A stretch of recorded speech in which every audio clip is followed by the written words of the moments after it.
Good afternoon and welcome back here to Croke Park for the AIB All-Ireland Senior Club Camogie final. It is of course Slaughtneil of Derry and St Martin's of Wexford. 3:30 is the throw-in. Another big game expected here today, Killian. Yeah, absolutely. We should have a cracker here, Valerie. Slaughtneil going for 3 in a row would be one of only 5 teams to ever achieve that. So that's obviously something that's going to drive them.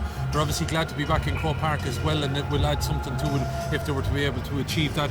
But St Martin's of Wexford competing in their first ever All-Ireland final as well, like the teams we've seen previously.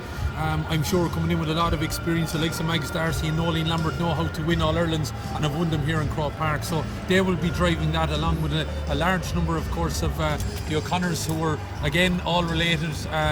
Couple of sisters obviously in both sets there, and players that know how to win on the big occasions with and involved with big occasions with Wexford. Slaughtneil, they belie everything that goes on. Derry, not competing at senior inter-county level, but you still have the Nick Cassidy sisters who are going to be able to drive matters there, and have obviously represented Derry at All-Ireland level. And then of course Tina Hannon, what a scoring prowess that she will turn out to be, and has been player of the match in last year's All-Ireland, and we expect her to stand up fully as well here today. Brilliant. About 10 minutes to go till throw. We'll just go down to pitch sides. Oisín Langan.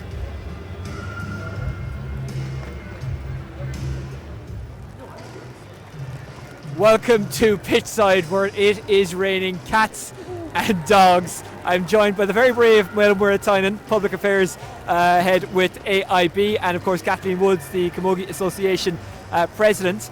Well, this brings back great memories for you, I'm sure. You played in an All-Ireland final here with Tipperary in Croke Park, and it's probably one of the greatest days of your life, I imagine. Many moons ago, and it is, and as Paula Gribben said today in her very eloquent acceptance speech, the girls who are here today will remember this and tell their grandchildren about it, because it is something that you bear and carry. It's a memory that you carry with you. And I felt so sorry for the losers here today, because we wore that T-shirt back then when I was playing with Tipperary. We were beaten on that day.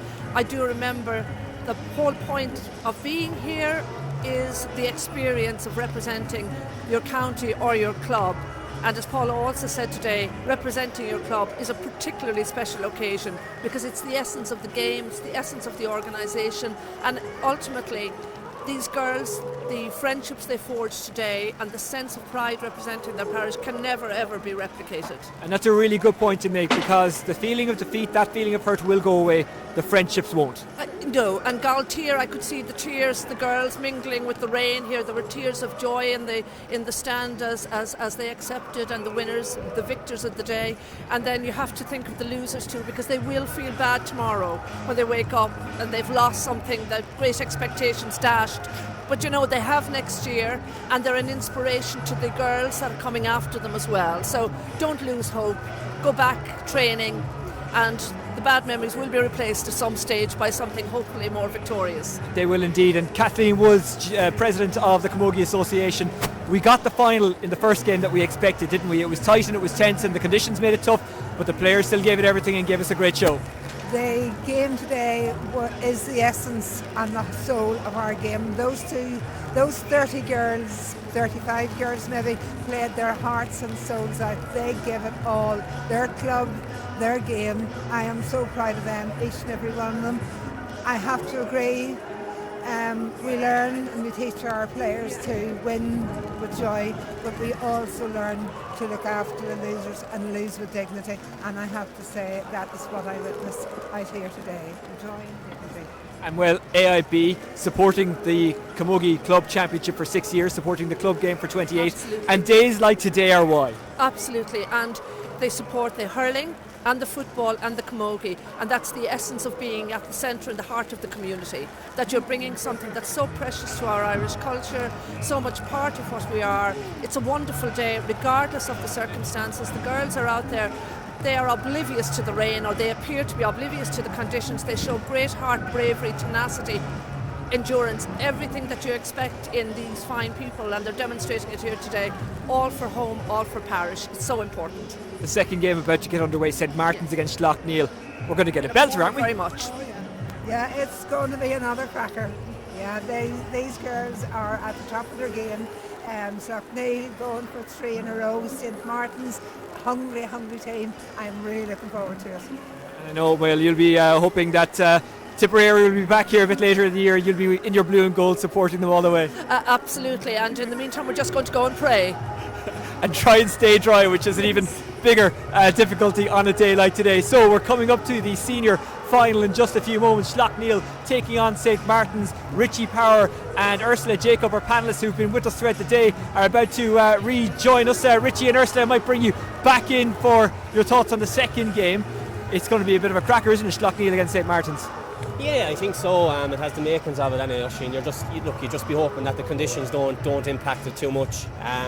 Like in fairness, Slaughtneil going for... I'm not really managing this umbrella situation well, am I? Sorry, Ursula. Richie, you take it. I'm wet enough. As you can see, I've nothing to keep dry up here anyway, so it's okay. But yeah, no, I think, look, Slaughtneil going for 3 in a row, I think it's a massive achievement to be back here 3 years in a row. So, you maybe have to make them slight favourites, but I think, as I said, with the conditions, and from talking to Ursula as well, St. Martin's are quietly confident coming up as well, so that could play a big part. But hopefully it's as close as the first game, and we'll get a good competitive game. Ursula, I know you've seen a lot of Slaughtneil, but you have played St. Martin's this year, and unfortunately for you, Oulart lost to them in the county final. What are they like? They're a very fast, fit, well able to hurl team. They're a balanced team. They have a mix of the experienced players like Mags Darcy in the goal, Nolene Lampert, full back, and then you've got the younger blend of girls, Chloe Fox, Linda Bulger, Amy Cardiff. So, they are going to be confident coming into this game. They've had a good campaign, they had a massive win against Thomastown in the Leinster final, and then backed it up with a good win against Inniscarra. So, look, they know they're going to be up against it. Slaughtneil, are obviously going for the 3 in a row, but I think they're going to be just focusing on today, and it's one game this year. You can only win one All-Ireland in any year, so that's going to be their focus, I think. We're going to see it today, I think, again, how Camogie has moved on over the last couple of years. Richie, you're involved with Offaly at the moment. You're seeing that yourself. Yeah, absolutely, Oisín. I suppose, look, I got involved with Offaly last year, and it's incredible to see the dedication of the group of girls that I have in Offaly, and it's no different to these two teams here today. So, and I think it's great to see that the association is putting time into it. I think that they don't get as much probably publicity as the guys do, which I think in one way is very, very unfair. And as I said, with the likes of Slaughtneil, potentially going for 3 in a row, like that's a huge achievement for any club. And there's been very little about it. So I think it's slightly unfair, but I think it is starting to turn, and I do think there'll be a lot more about it. If only the weather would turn again. We're hearing the Game of Thrones theme music in the background. I can tell you, Ursula, winter is here, isn't it? It's not coming, it's here. What's your prediction for this game? I think it's going to be a very, very close game. I don't think it's going to be too high scoring, because look, we can see the conditions are very tough. Both sides have extremely strong free takers. Chloe Fox has been the dominant player for St. Martin's this year. She's in the semi-final alone she got 9 points. So I think the free taking is going to be crucial today. And Tina Hannon on the other hand for Slaughtneil is going to be a massive player. But I think it's going to be a very close game. I think both teams play very similar. They use a kind of sweeper system, but I think Slaughtneil might just edge it due to their experience. You two have a lot of experience in Croke Park. Tell me, you're trying to keep these umbrellas under control, the hardest marking job you've ever had to do. Well, absolutely, Oisín. But look, as I said, the conditions are going to play a huge part on it. You'd just be hoping that it doesn't. Are the conditions a leveler, Richie? I think so, yeah. I think it's whichever team adapts most to these conditions, because it's very, very hard to prepare for conditions like this, especially when you come to Croke Park.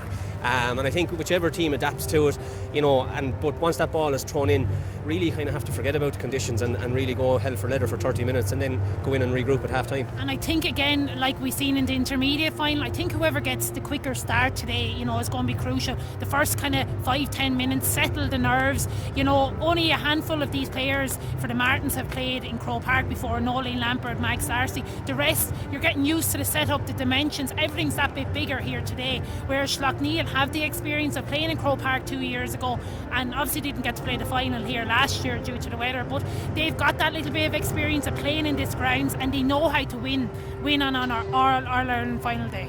Final predictions, Richie, I'll start with you.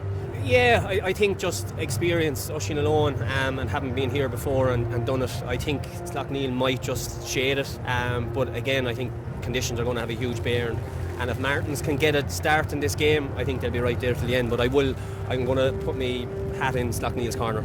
You didn't bring a hat, and you had to borrow the jacket. Ursula. As I said, I think Slaughtneil might just edge it, but JJ Doyle, knowing what he can do and what he did with us with Wexford, he's going to have St Martin's prepared, down to the very last percentage, and he's going to know this Slaughtneil team inside out. So, look, I think Slaughtneil might edge it a point or two, but I think it's going to be a low-scoring, tight, physical game. It's going to be a belter. Ursula Jacob, former winner of the AIB Club senior title with Oulart the Ballot twice before, and Richie Power, who's now involved with the Offaly Camogie team, and of course the former winner with Carrick Shock of the AIB intermediate hurling title, and 8 times the All-Ireland winner with Kilkenny. For now, thank you very much. It's time to get up to our commentary team, who are nice and dry. Valerie Wheeler is with Killian Whelan. Thank you to Oisín, Ursula and Richie down below on pitch side, keeping track of everything down below. We're back up to the press box here, to myself, Valerie Wheeler, joined by Killian Whelan. We're just looking down at the pitch now. As you can see, players uniting together, just heading into the final few minutes until throw-in. 2 minutes to go. It's Slaughtneil of Derry, St Martin's of Wexford. But look at St Martin's lining up below together. Yeah, getting ready for our on the Veen here. We're just waiting for the red carpet to be cleared off of the pitch, and we had a heavy fall of rain there in the last few minutes, and as you can see, Croke Park, very unusually that you do see it, but you can see now a bit of wear and tear, and obviously will be a new surface ahead of the summer. But as we pause here for our on the Veen.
Minutes away then from the AIB All-Ireland Camogie Senior Club Final. Slaughtneil of Derry going for 3 in a row. It's only been done 5 times if it does happen, and Bill and Agnes Carroll Cup is where, of course, they'll be hoping to hold on to that trophy and bring it back to Derry. St Martin's looking to win it for the first time, but of course it's Tide that has been Wexford champions for the last 2 years, and of course won their first ever Leinster title against Thomastown. Thomastown themselves were going for 3 in a row in Leinster. So St Martin's, well, some people might feel up against it here today, but still have their own pedigree.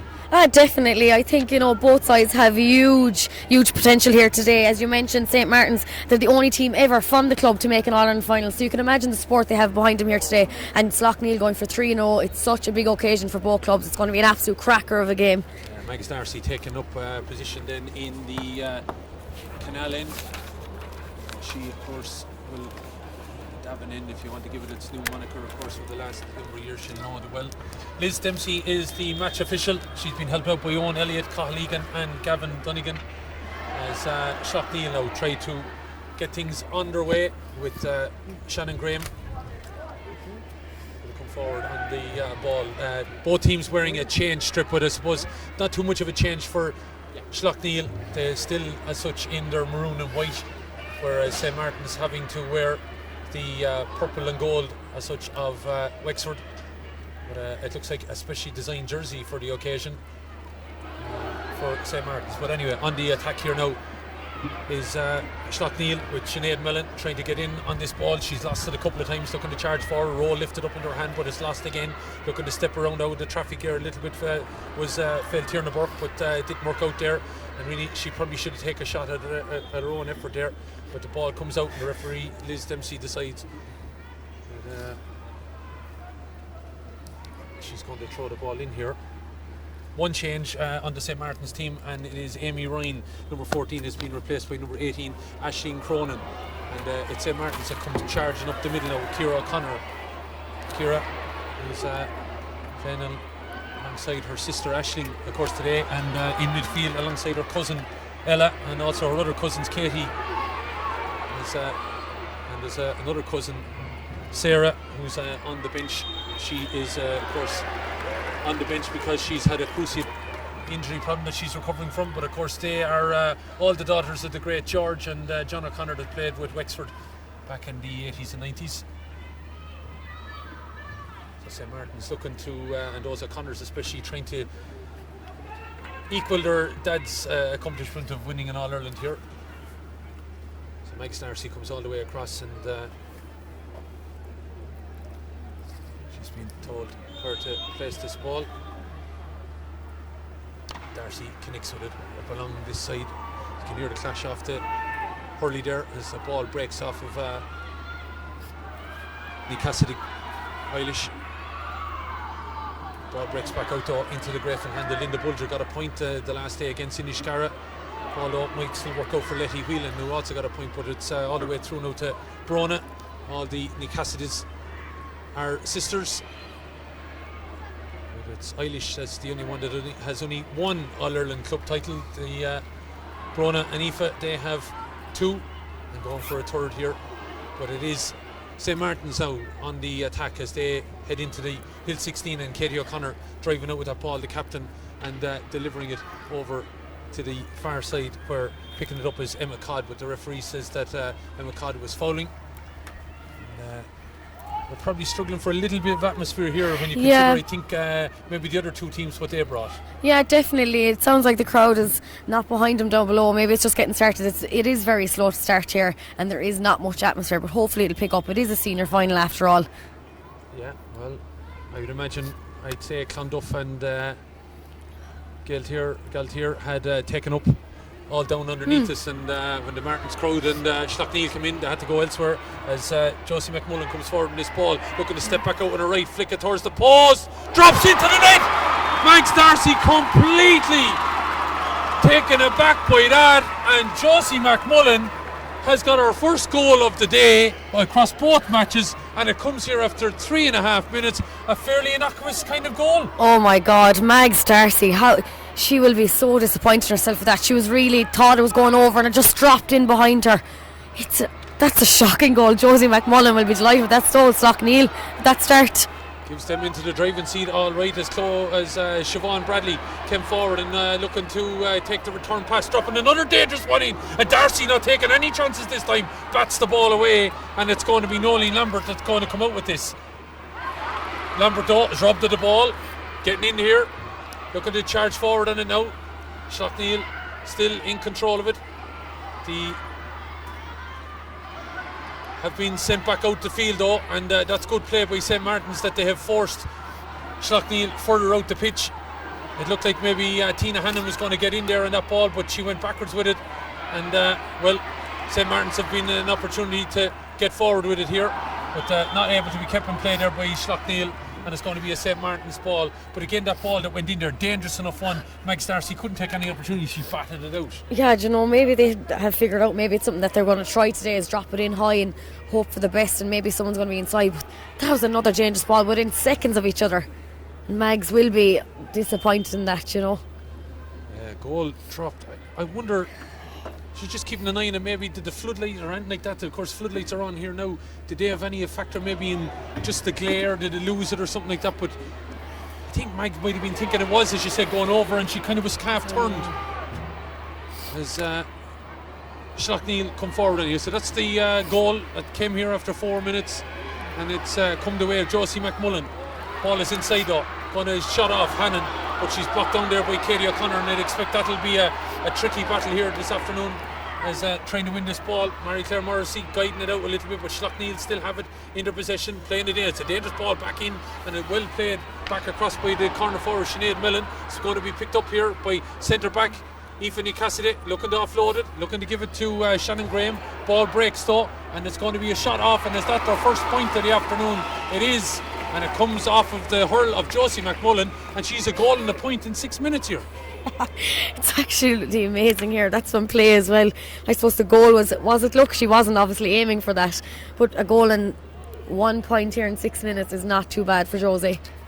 Not a bad start to an All-Ireland final, all right, when you're chasing, of course, a treble of action And Josie, of course, county player with Derry, going on about some of the big games as well. But here, of course, Slaughtneil going for that 3 in a row. There's a lovely puck up by Darcy. Thanks, Darcy. Giving it off to Ciara O'Connor. Ciara took a little bit of a challenge there. She played that ball, but tried to get it forward here to Linda Bulger. Bulger lets the ball get away from her though a little bit. A couple of the St. Martin's players here, of course, winning a Leinster title with their school, Loretto, in Wexford Town. Unfortunately, they went out to the Ursulines, who had a number of players that were involved with Galtier in the intermediate final. That went, of course, the way of Clonduff. If you're just joining us for this game, Clonduff have down, winning their first ever All-Ireland, and the first ever All-Ireland to go back to the club, although I'm sure they did have the Sam Maguire visit in the 60s and the 90s when it was won by Down, but well, they now will hold on to that trophy for the coming year. Here's an opportunity now for Chloe Fox, and we saw Chloe against Inishkara, of course, Valerie, and she's some dead ball specialist.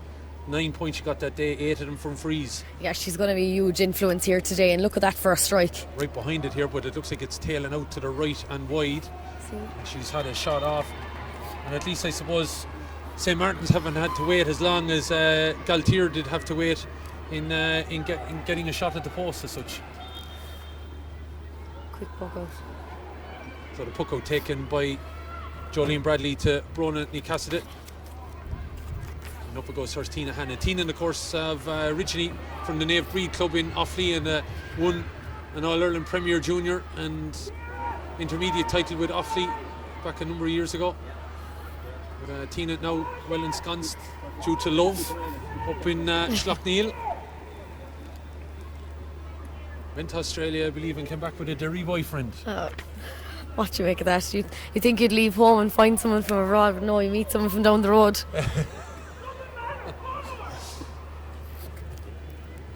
Slaughtneil was a little bit further than down the road from St. Nave Breed, but I know what you're saying. Yeah, near enough. Tina, of course, was player of the match last year when we saw Slaughtneil take on Sarsfields of Galway up in Clonus. That was the second year in a row that they had met. So a bit of a change of opposition for Slaughtneil as the rain, now with a little bit of a breeze behind it, floats in from the Hill 16 and down to the Davin stand, and that's obviously difficult on Megs Darcy as well and everybody else as they attack the Hill 16 end. As that ball came in well, lovely hockey stroke was played inside, but it's Slaughtneil to come out with it, and it's in the hands of Louise Dugan. Dugan though let it slip, and eventually it's played over a side where the other number 10, Amy Cardiff, is able to play a lovely bit of play with it and get it into her hand in a grasp, and the two number 10s come to blow, but Cardiff is still on their bike. Could flick it inside here. Emma Codd might have an opportunity trying to get away. Emma Codd is still going. Codd is still on her bike. Shot! Oh, it's gone over the bar, and that should have been in the net really. Definitely, she definitely went for goal there, and I think she just might have just right above the post instead, but that was a good opportunity now for them to hit the net with the back of that. Well, we see that Emma Codd can maybe use a bit of pace there to be able to get inside, but I would have thought that should have rattled the back of Jolene Bradley's net, but Bradley had to play a short puck out, and it looks like all the tactics here just withdraw and let Slaughtneil have the ball and then maybe engage them when they come across the halfway line. That seems to be JJ Doyle's instruction. Of course, JJ led Wexford to 3 in a row of All-Ireland titles back from 2010 to 2012. And now currently, of course, involved with Davy Fitzgerald as manager, or as a coach and selector with the Wexford senior hurlers, as that ball comes in from distance, but it's gone out to the left and wide there from a Slaughtneil point of view. And that shot came in there from Eilish Cassidy. So it remains here 1-1. If you are watching, you're tuned to AIB's coverage of the All-Ireland Camogie Senior Club Final between Slaughtneil, Derry and St. Martin's of Wexford, and it's available on Facebook or YouTube. And if you're especially watching on Facebook, drop a comment underneath, let us know where in the world you're listening, and we'll give a shout out to you during the game. As this game struggling maybe to get a little bit of atmosphere in it as Megs Darcy plays this ball out here towards Ciara O'Connor, but that ball gets away and it's going to be a charge forward, and here's an opportunity. Hannon looking to get on her stick, but O'Connor has seen the referee call it back, because it's going to be a free given in to Slaughtneil. It was a foul that was committed before the pass was given off to Tina Hannon, and the former Offaly star, who I'm sure has a few friends from Offaly and especially from Leigh Breed here today. So Tina Hannon standing in front of this now, into the Davin end. Katie O'Connor not too far away from her, but Tina catches this, and well, she's a good hand at knowing where the posts are, and Tina Hannon has got her scoreboard up and ticking here after 12 minutes, and it brings the score for Slaughtneil out to 1-2 to a point. I know the scoreboard is saying 1-1 still, but yeah, it's gone to 1-2 now. As coming forward here on the charge here was Chloe Fox, but Liz Dempsey, as John McDonough did in the previous game, the judges Chloe Fox, they've overcarried there despite the attentions of Eilish Ní Cassada, and it's going to be a free out for Slaughtneil. I think that was a bit harsh maybe in Chloe Fox. Yeah, I think so. I think the reaction from the crowd said it all as well, really. But do you know what? There is no atmosphere down below. It is missing that bit of oomph, and maybe for them to get behind their players on the pitch.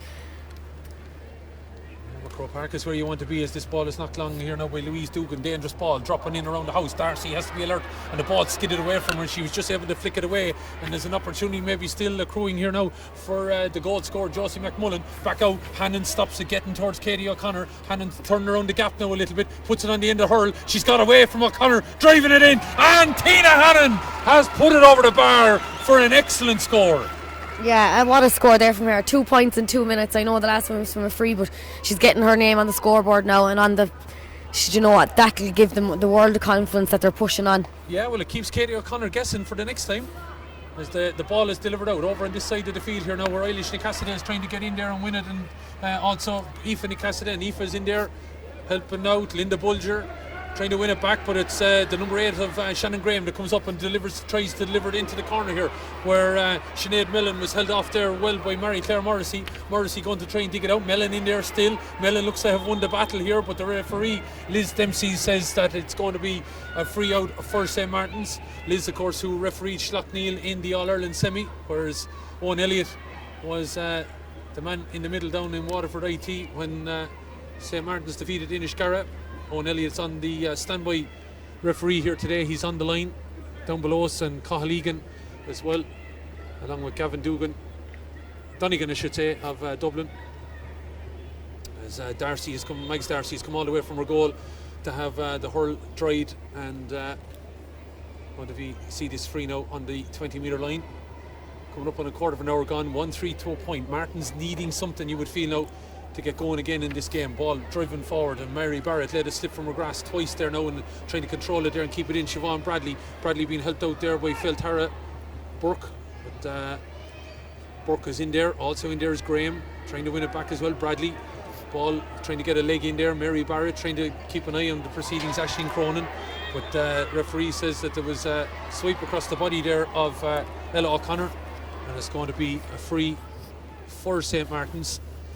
And St. Martin's now from Pearstown, just outside Wexford Town, probably in one of the most picturesque grounds in the country. I don't know if you've ever seen it, Valerie.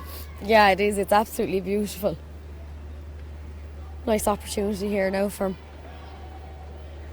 It's a good bit far out, but you know, something like this could drop in and be a dangerous ball. Yeah, it could be a dangerous ball. Chloe Fox, we know, does have the ability. I'm just wondering, is this outside her range that little bit? She's about 60 metres out, and looking, there's a bit of a run gone there by Katie O'Connor, keeping Tina Hannon guessing, and Katie O'Connor has got it on the top of the D, but she lets her through her legs. It was a good run and good thinking, but well, it hasn't worked out, because it looks like trying to get there and win it is the number 7, Brídín McAllister. Brídín trying to be helped out there by Eilish Ní Cassada in there. Aoife as well. Brona thinking of coming out, but I think she's staying out of the action, and she's actually backpedaling across in case the ball was cleared over this side of the field. But it's going to be a free out for Slaughtneil. Is it? No, it's actually going to be a free in. I think Liz Dempsey has decided that I was just watching her hand signals. That's a free in, and it's going to be over on the far side, Chloe Fox. So Fox now with probably an easier chance to open her account here. And you probably have two teams here from completely opposite end of the country. You've probably couldn't get a whole lot further southeast than St. Martin's in Pearstown, and there's not a whole lot further north you can go with Slaughtneil and Derry, so on the diagonal trend anyway, as that ball goes over the bar there from Chloe Fox. These two teams, I'm sure they've ever met each other in a challenge match or anything like that, but haven't encountered each other previously. So it's 1-3-2. Ball breaks and Martin's trying to get on it, and they're there with Letty Whelan looking around now to deliver this ball. It's Amy Cardiff as well. Cardiff went to have a swing at that, but the ball got away from her. And it's trying to dig it out there, Shannon Graham. A bit of a scrum forward as well. Liz Dempsey keeping an eye on matters, and it looks like getting up with the ball there was somehow was Linda Bulger. Bulger flicking it out here now towards Amy Cardiff. Cardiff at a diagonal. Ball is dropping deep. Could be coming in on Emma Codd. Goalkeeper's got it though, Jolene Bradley, and doesn't really get a huge clearance on it, but gets it out enough here that it's going to be picked up by Therese Mellon. Mellon now looking to step inside. Is she? No, she's going to go down the wing and offload this ball. Lovely take there on the hurl, but it was flicked away from the attentions there, Josie McMullen. But picking it up and coming charging forward now, Siobhan Bradley. Bradley might work out for Josie McMullen. Instead it's Hannon. Hannon could give it inside. Hand pass ball. Chance for Josie McMullen, but it's got away from her. And Katie O'Connor backtracking back is able to give it back to Nolene Lambert. And Nolene Lambert, a 3-time All-Ireland winner with Wexford, is able to clear it. Ball though into the hand here of Siobhan Bradley, the joint captain of the Slaughtneil team, going for 3 in a row. Ball is flicked away and it's going to be picked up and driven out here now with Linda Bulger. Bulger with the shortened grip, flicking it on, but there's no one there in a purple and gold jersey. Instead it's white and maroon, and it's going to be delivered forward by Aoife Cassidy. Into the corner it goes. Going to expect a bit of a run here out of Shannon Graham, but back there helping out was Aisling Cronin into the team today in place of number 14 Amy Ryan. Ball has gone out over the line though, and it's going to be a sideline cut here that's going to be taken, it seems, by Louise Dugan. 1-3-2, and it is Slaughtneil with that goal that came from Josie McMullen, the opening score of the game. A little bit fortuitous in ways, but it has them in front here as Dugan gets ready to cut this ball in. Got a nice cut in it, but it was at the right height there for St. Martin's number 2 Aisling O'Connor to be able to cut in on it and clear, but it's gone out over the sideline, and a chance here again for Dugan maybe to have a better chance. Plenty of county seniors involved on both sides. Plenty of experience. Slaughtneil coming into this game, of course, having defeated Ardrahan by 8-4 in the semi-final. St. Martin's defeated Inishkara 11-5. Hannon turning inside. Tina Hannon on a sixpence has shortened the hurl and has got 3 in a row, and now puts out a little bit of a gap here again now for Slaughtneil. And Tina Hannon is doing the needful. 1-4-2. Yeah, look, she is doing the work up the front, and at her third point within 19 minutes of this game, and you mentioned 3 in a row. She's doing absolutely unbelievable work out there. Problem for St. Martin's at the moment is getting it beyond their half forward line, isn't it? Yeah, it is. I think they're beginning to struggle a small bit, but look, it's I know it's maybe only 90 minutes of clock, so we must give them time to settle. Difference is though, you're taking on a Slaughtneil team that are All-Ireland champions for 2 years in a row. It's a bit different to Galtier and Clonduff, who were meeting each other for the first time, and also were the first time finalists. So you've no, let's say, worries, because they're the same as you, whereas Martins are coming in here against season campaigners at this stage. Yeah, and I don't think the Derry side will be fazed much by this. They have been in Croke Park. There's no wow factor. There's going to be no pressure on them. I don't think there is added pressure. I don't think they will see the 3 in a row as extra pressure for them. So Tina Hannon, I notice now, is being picked up by Ciara O'Connor. So a bit of a position switch there seems to have happened. Maybe it's just temporary, but yeah, maybe it might be just with this sideline cut being taken by Katie. Katie drives it in. That's a good take there by Aisling Cronin. Cronin down into the corner. And thankfully, lights has made a difference, even in being able to see clearly the numbers. And ball is knocked in and down along the wing, but it's cut out there by Breedy McAllister. McAllister playing it down along the wing now, looking for Sinead Mellon.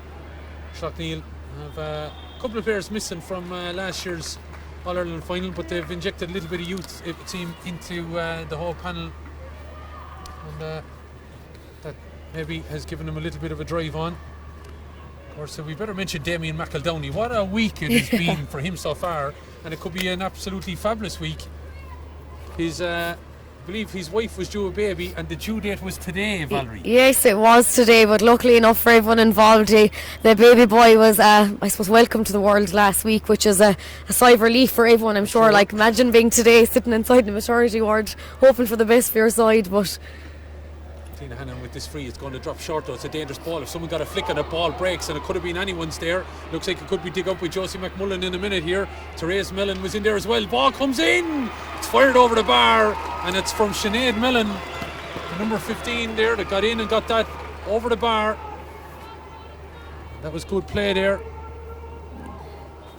So the spread of scores, I'd have to say, Valerie, that's where maybe this is going to catch St. Martin's a little bit. Yeah, I think they're really showing, I suppose, why they're here for the third year in a row. You know, they look really calm and relaxed on the ball out there, and look, they've achieved so much.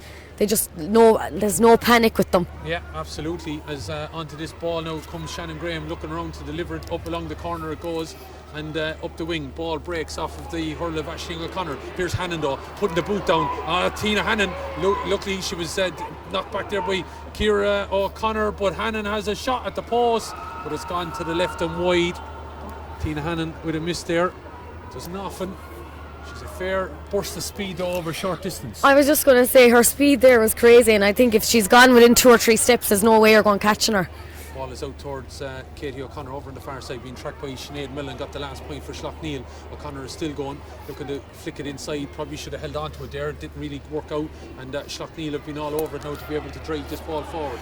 Slaughtneil looking to get control of it there, but using her body to get in there and protect it well. Amy Cardiff though being surrounded now by Failtierna Burke, and there's a bit of pushing and shoving and everything like that to get players out of the way, and I don't think Amy Cardiff was too happy with Failtierna Burke. Whatever went on there, and a little bit of a tussle, but the ball is broken forward here for Therese Mellon. Mellon goes down the ground, flicked it away, got beyond Hannon a little bit, but she's gone inside Mellon. If Hannon is able to see her, Hannon elects to cut back inside. Ball has gone over the top, might work out for Josie McMullen. The movement of the Slaughtneil forwards is fantastic. Every time Hannon gets a ball, there's someone running on space. Ball is inside now, looking to cut inside, away from the bit of a scrum that's forming. Trying to get back there is Katie O'Connor. Martin's looking a bit subdued, I have to say. Slaughtneil movement has been fantastic, but ball has been picked up by Anya Ennis and driven over to the far side, where trying to get on it is number 9 Ella O'Connor. Ella though loses that ball, and it's been played forward now, looking for a little bit of a run here. Sinead Mellon got the last point for Slaughtneil, still looking to get inside, being tracked all the way by Aisling O'Connor, Nolene Lambert, no one inside. Opportunity maybe to go backwards with it. Ball falls out of hand there of the number 8 Shannon Graham, still there, but it's back there winning that ball. Aisling Cronin down along the wing now. What could have happened over on the far side there? Ella O'Connor looking to get her body in to try and win it. Loses the grasp of it though. 1-5-2, 24 minutes gone. This game has really failed to ignite. The goal early on probably hasn't helped it, as still Slaughtneil though going through the motions trying to get forward there. That ball taken away from Tina Hannon, picked up by the other number 11, and that's Linda Bulger. Ball now trying to get forward.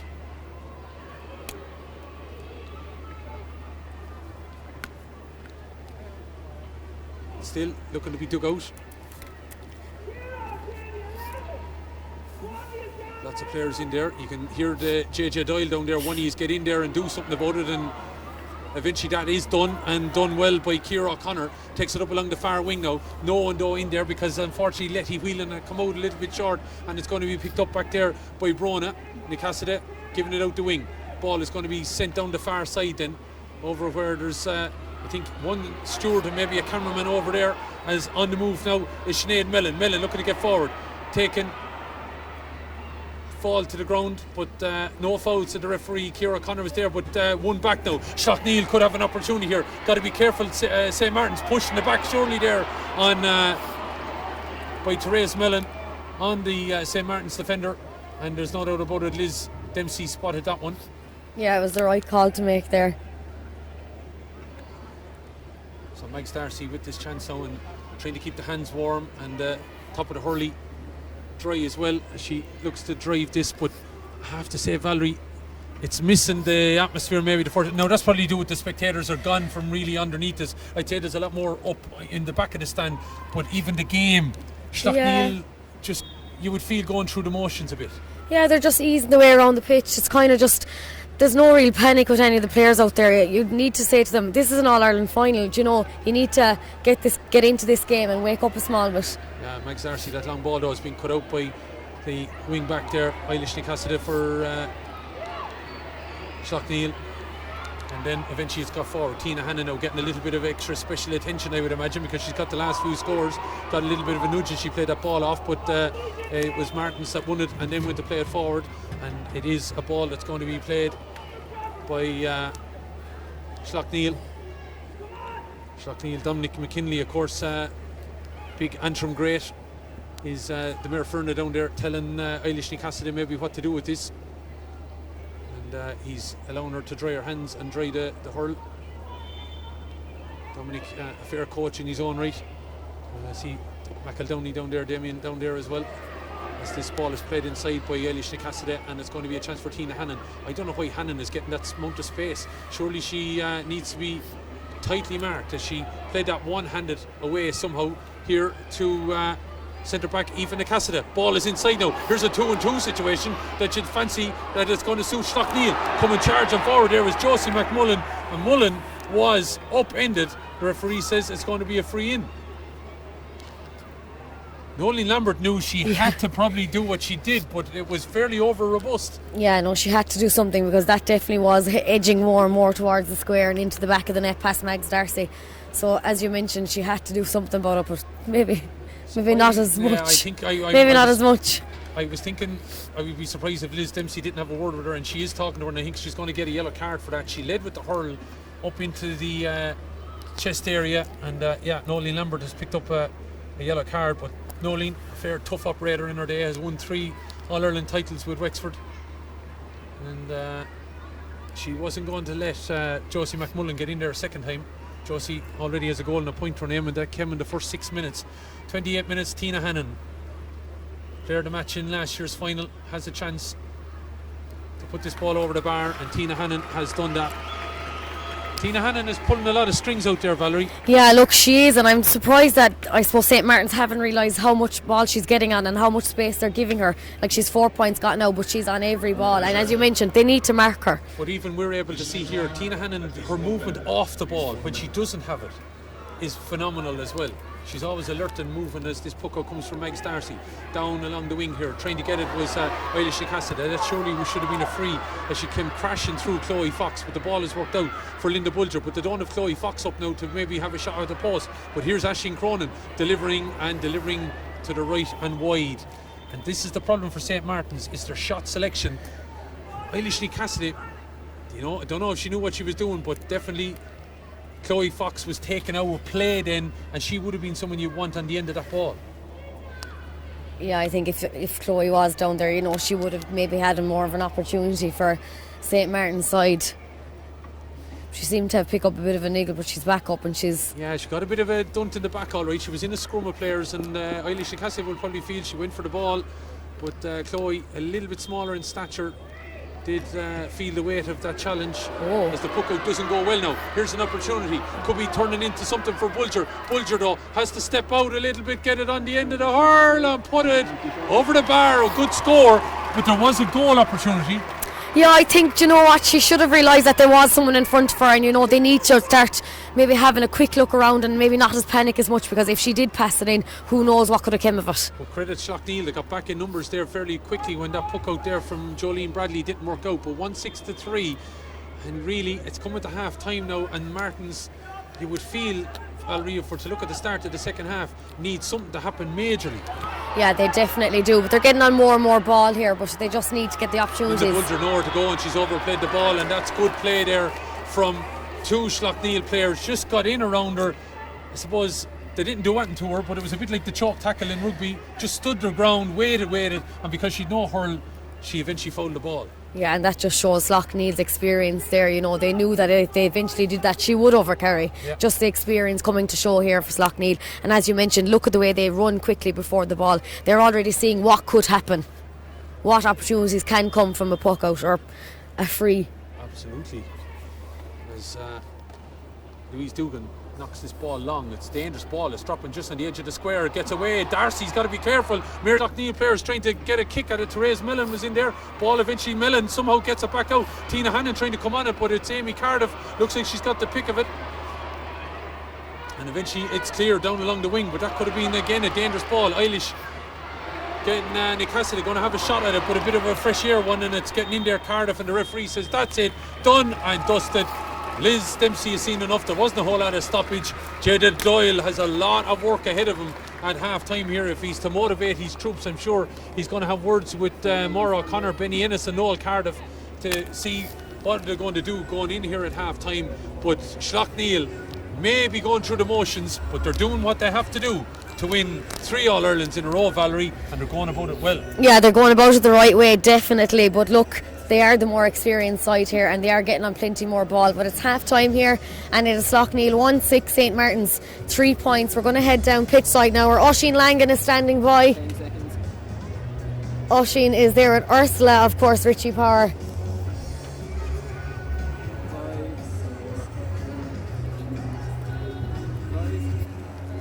Welcome to pitchside, where it is absolutely horrific. There is no other way to put it, weather-wise anyway. The game itself has been really entertaining. It's been a tough battle.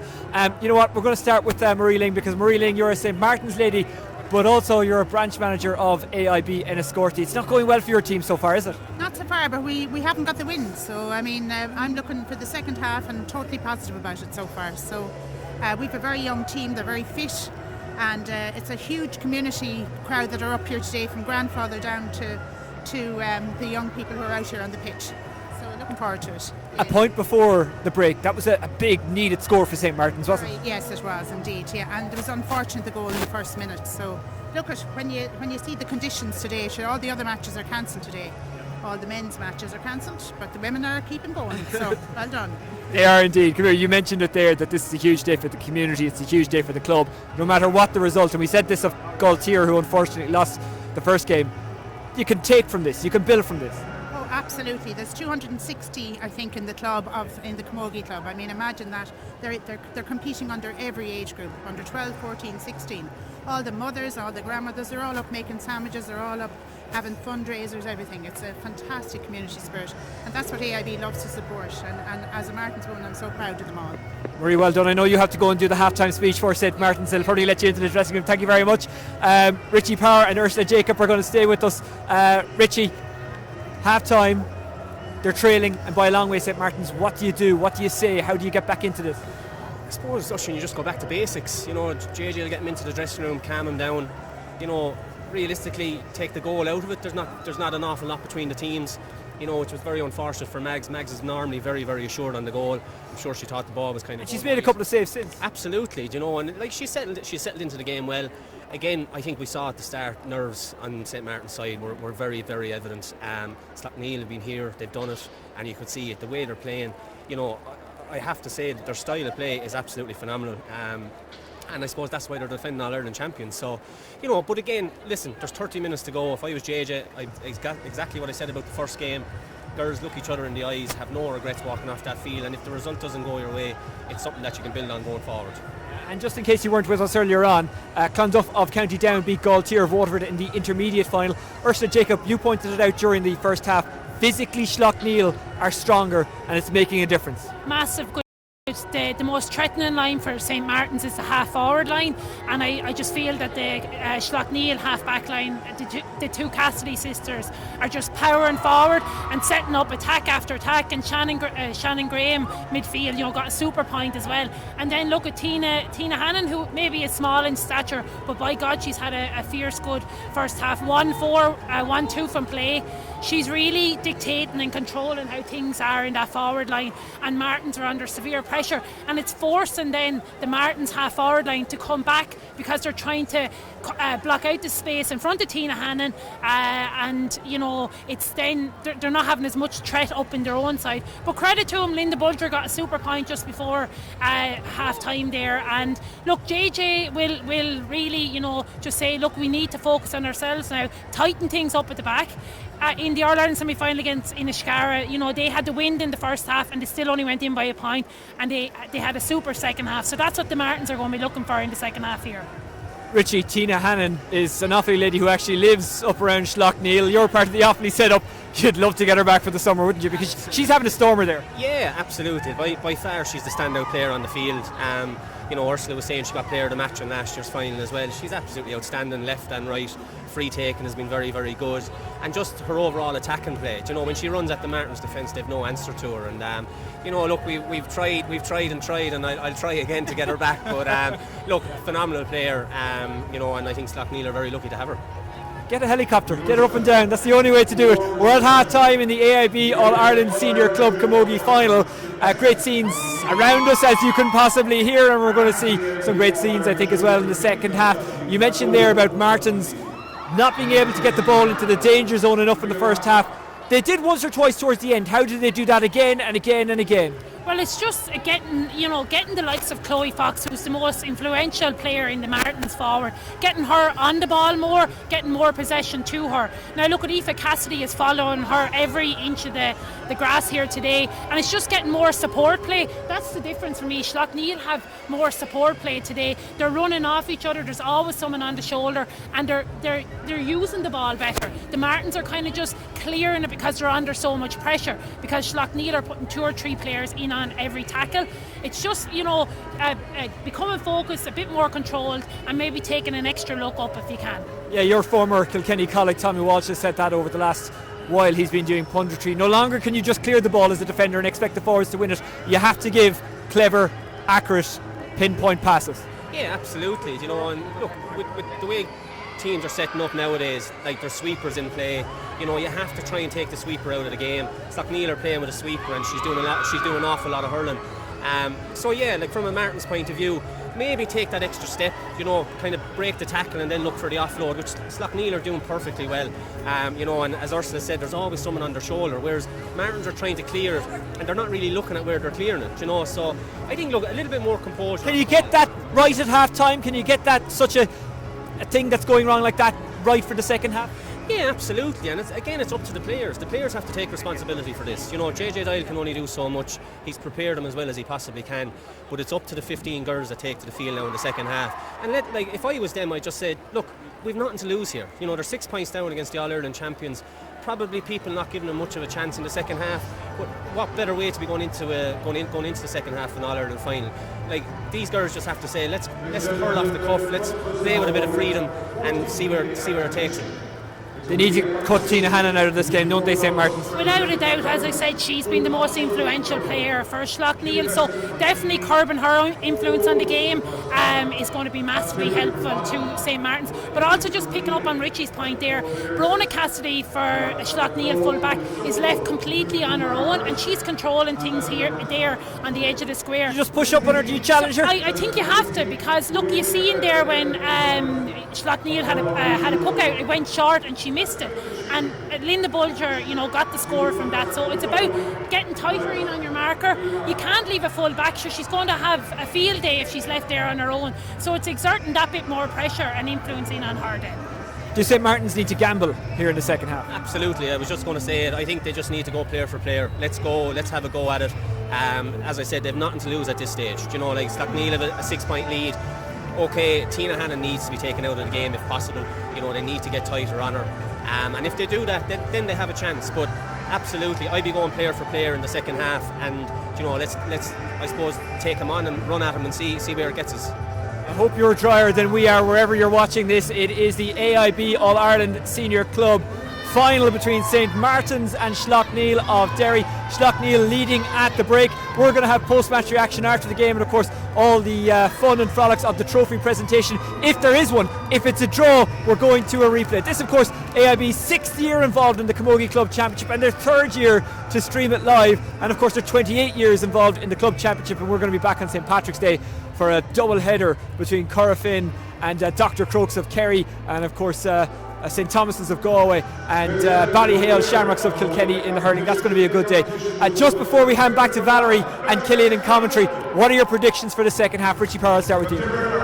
Look, Oisin, to be honest, I gave it to Slaughtneil at the beginning of the game, and it's very, very hard to look past that.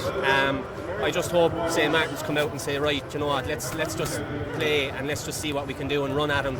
And I think if they do that, they can get themselves back into the game. But if they don't, I think there's only going to be one winner. And Slaughtneil, you just be hoping that they don't really pull away in the end. I think in the second half, like we said in the intermediate game, St. Martin's need to settle quicker. They need to get a score first in the second half, because I think if it gets further than the 6 points, they're really going to struggle to get back on, get back on level terms with Slaughtneil. So look, you can't look past Slaughtneil at the moment, but Martins are not going to give up without a fight. And for St. Martin's, even if it doesn't work out for them, they want to push up, they want to try, because you don't want to leave this place with regrets, do you? Because you both have good experiences here, but you've both also had bad experiences here, and I'm sure it's the bad ones that jump out, those regrets. And unfortunately, that's when you lose a game, that's what you're going to remember, the mistakes that happened, the decisions maybe you didn't make. So it's just about getting the decisions and doing the simple things here today. There's not going to be fancy hurling. It's about teamwork and getting out there and just going into hurling as best as possible you can. Yeah, absolutely. Look, Martins are here on merit, Oisín, so they should be confident enough and have the confidence to say, right, let's go player for player against Slaughtneil. Okay, Slaughtneil have been the best team in the country for the last 2 years, but Martins really just have to kind of just say, right, throw off the shackles in the second half and not have regrets, as you said. Like, there's nothing worse than leaving this place with regrets, and they'll go with you for the rest of your life if you do have them. So I would say just let them play. JJ, I've no doubt will tell them to do that in the second half, and if things don't go their way, they don't go their way. They can use the experience and bring it into next year, but the last thing you want to do after an All-Ireland final is have regrets. And they've just announced the attendance. I didn't quite catch it, but it's over 4,500, which isn't bad at all in such conditions. I'm not sure if I've gone on enough about the conditions, guys. Have I whinged enough about the conditions? No, I don't think so. I don't think people actually realise at home how bad things are here, and you have to give great credit to the girls. Yeah, absolutely. You know what? Let's actually walk out towards the pitch, and you can get a sense of the conditions. Really, really, really miserable. Fair play to the players who are giving us a great spectacle in such horrible, horrible conditions. We'll be back, Richie and Ursula and I, at the end of the game to do some post-match analysis and hopefully bring you some reaction. At the break, it's 163 points in favour of Slaughtneil. Let's get back up to the comfortable and warm surroundings of the 7th floor and the commentary position. Valerie Wheeler is with Killian Whelan. Thanks to the guys on pitch sides down below. It is the AIB All-Ireland Senior Club Camogie final here. It is half time and it is Slaughtneil 1-6, St. Martin's 3 points. We're just waiting for both teams to emerge from the dressing rooms. Looking at weather conditions, I don't think either team will want to come back out and face that. Killian? Yeah, well, I'm here. We were seeing pictures of various different parts of the country with snow falling. I don't think that was part of the plan, and the weather, what I saw, they were talking about wet snow, alright, which is probably what we're getting a little bit here now. But conditions are starting to change, there's no doubt about it. We still have a green pitch anyway here at Croke Park, and it just seems to be wherever Camogie goes, snow seems to go as well. Yeah, the attendance here today is 4,564, which is a great number for a Camogie club final here today. 4 counties, 4 clubs coming together, shall I say? Well, I think Cian, we're talking to him earlier on, of course, Cian Nelson of the communications section here of the Camogie Association, and they were quite happy with the sales during the week, ticket sales. So people obviously got their plans in early, and I'd say the weather probably hasn't helped maybe those then that would have said, sure, look, we'll jump in the car and we'll head up. From a streaming point of view, we'll probably be happy because there's probably a lot more people listening to us. But, I see the umpires just over on the far side now, right in front of me where we are. I don't know if Emma has an angle there, and we'll be looking at the dugout over on the far side the teams will be coming from, and so I see the umpire there at the moment waiting to come out with the referee, and Liz Dempsey is leading out her officials. Big second half expected here from both sides, Killian. I suppose St. Martin's need to change something now. What do they need to change? I would have to say St. Martin's, I'm worried here for them, Valerie, I have to say. I don't know whether the occasion has got to them a little bit, but even I felt in the semi-final the reliance on Chloe Fox is part of the problem. Great when it's all working out and if you can get frees and whatever, but I'm not sure they have someone like Tina Hannon or Josie McMullen that might be able to sneak them a goal. Letty Whelan, we know, has the capability, but I'm talking about experience that would be able to do it. That's not knocking St. Martin's or anything like that with regards, but I just think Slaughtneil, they've been here so often, they know how to do it, and I think St. Martin's have probably, unless we see a dramatic turnaround in the second half, which is possible, I think they have to sort out Tina Hannon with regards to that. They've got to stop the space that she's getting into, and maybe that'll be a factor. I just feel they might have to, they're fighting too many fires basically, is what I think is the problem.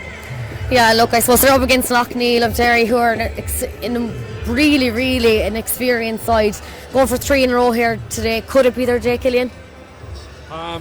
I think it is going to be Slaughtneil's day. If you're going to ask me straight out, I think they will be claiming the Carroll Cup for the third year in a row, unless something miraculous happens for St. Martin's. It's a 1-6-3 point. Who's to say it can't be?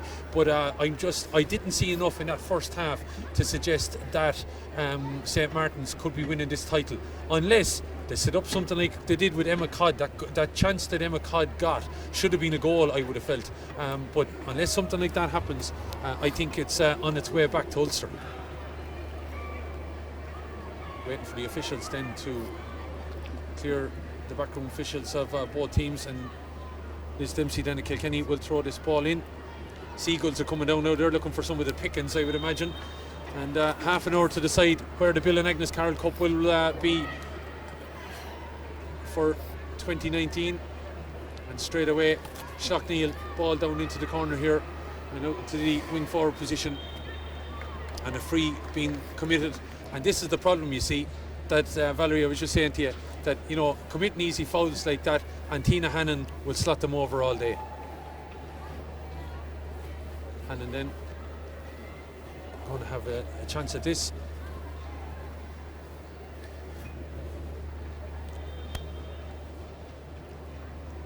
Looking at the post, Tina Hannon has a shot, and Tina Hannon does what Tina Hannon does, puts it over the bar, and Slaughtneil are up and running for the second half.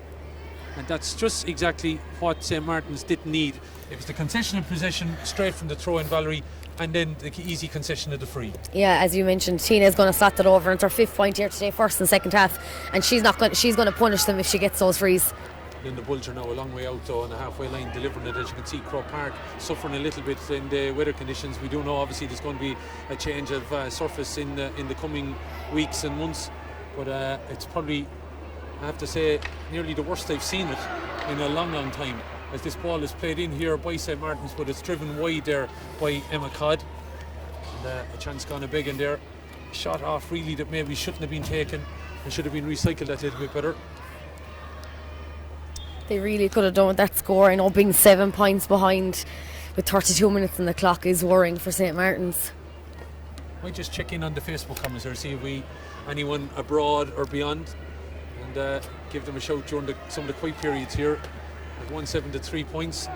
This of course AIB coverage on social media, on YouTube and on Facebook. If you're on Facebook, comment underneath the pictures. Let us know where you're watching. As Shannon Graham takes it on now and gives it off, and it's easy here for Siobhan Bradley. Bradley lets it drop over hand on. She's tracked by Aisling Cronin. Ball though still with Bradley, pops it out to Hannon. Always seems to be sitting in the quarterback position. Hannon looking around her now, looking to get away from Katie O'Connor, keeping it on the far side, looking to flick. Oh, lovely little flick by Hannon. It just wasn't the alertness there. Sinead Mellon, or I should say Eilish Cassidy, and it's taken away. Where running over to the far side now is joint captain of Slaughtneil, Gráinne O'Kane. She's joint captain along with Siobhan Bradley. Up along the wing it goes over the head of Tina Hannon, but it's an opportunity maybe here for Slaughtneil to turn it into something. The intensity, I have to say, is not there from St. Martin's. Slaughtneil just seem to have too much time on the ball. Shannon Graham though looking to get in here now and develop something out of this scrum that has been created.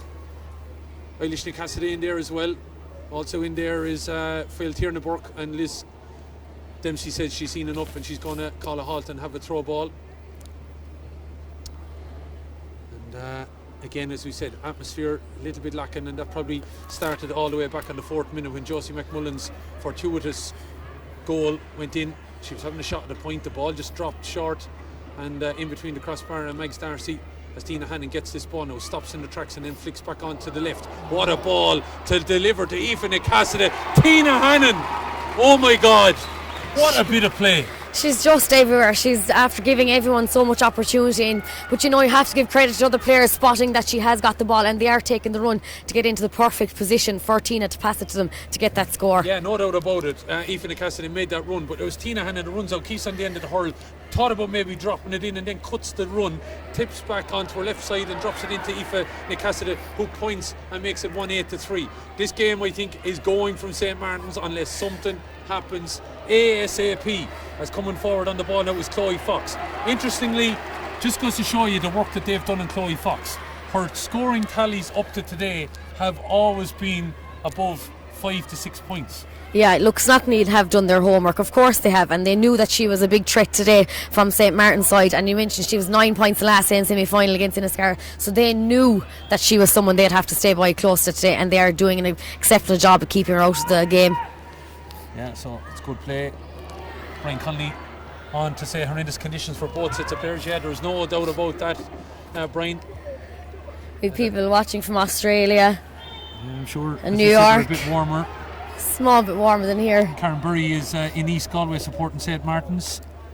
Barney McGuigan supporting Slaughtneil. Caroline Hannon, some ball. Don't know if you're related, Caroline, you might let us know. But it was some ball, yeah. And she is a classy bit of player. Watching from Ballymcgilligan in County Down, enjoying the coverage and the commentary. Thanks indeed for that. Lou Doc, as you are on Facebook.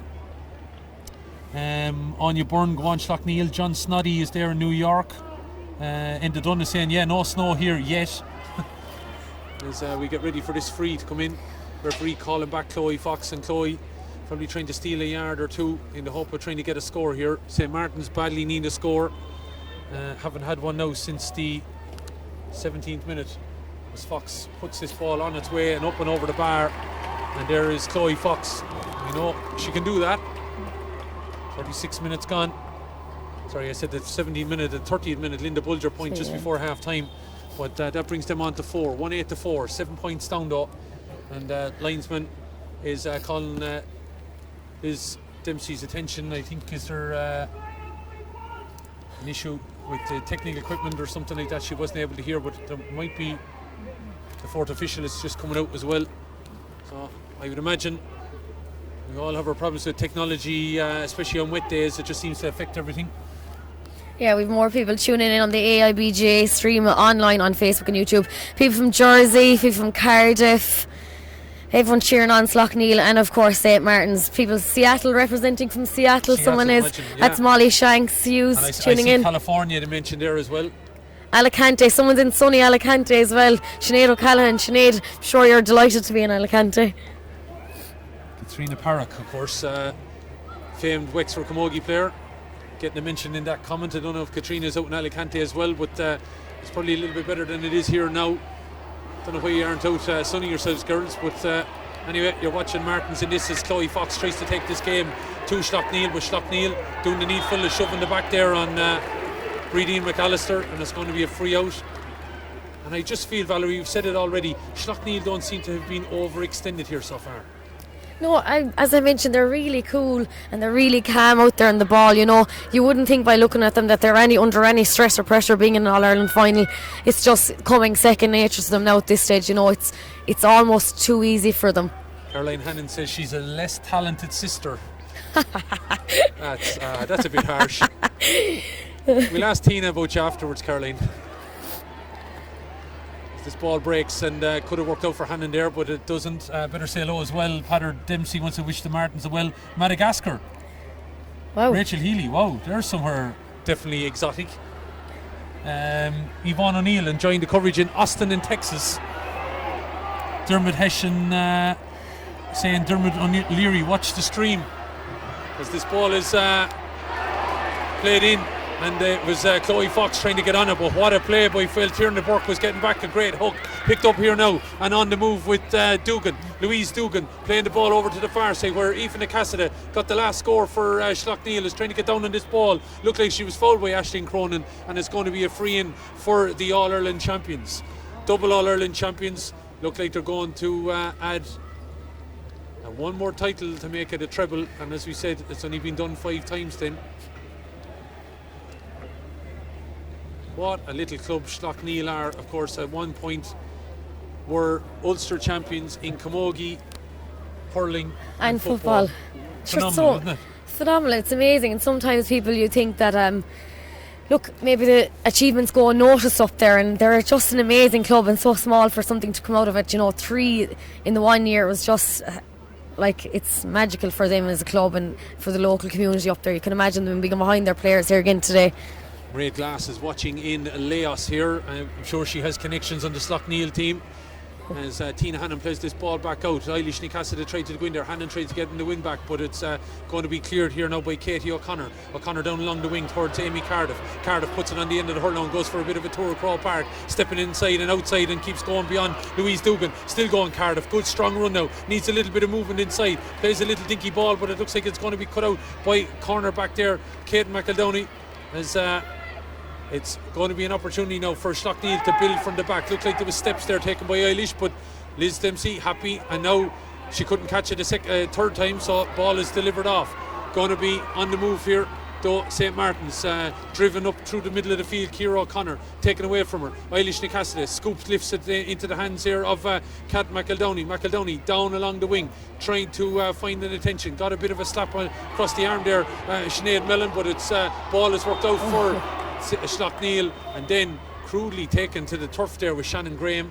And it just might show how Croke Park is cutting a little bit, in that she's now picked up an awful lot of muck on the back of her jersey. And it just goes to show you, even though we had a very dry February, Valerie, it just goes to show you maybe the rain of the last 36 hours, which has been not of a heavy variety but incessant, has actually not helped the surface. No, I think it has, and especially with the first game here as well today, conditions are extremely slippy out there, and you can see the Wexford St. Martin's side now, players are getting frustrated with each other out there on the pitch. I don't know, can you see they're not impressed with some of their opportunities and movements out there, and something like that can be good for a team at this stage of the game. There's 40 minutes in, you need to be playing teamwork and you need to be together in order for it to work. And it's just, they seem to be getting upset with each other. We have a substitute coming on here now. Yeah, and it looks like number 9 is coming off, Ella O'Connor. Ella has been replaced by Anna Hennessy. So 2 Loreto Convent students in Wexford Town. One replaces the other. Won a Leinster title, of course, with Loreto in recent weeks. So it's Anna Hennessy for Ella O'Connor. And also coming off, looks like... coming on, I should say, is number 19, and is it number 5? Is it Anya Ennis? I think is coming off. Lisa Furman, anyway, is coming on. Yeah, Lisa Furman for Anya Ennis. Yeah. Kieran Hogan is cheering on St. Martin's. Fair play to you. Tracy McGilliforig, is it? Is wondering, is Kat McEldowney playing? Yeah, well, we just mentioned her the last couple of times.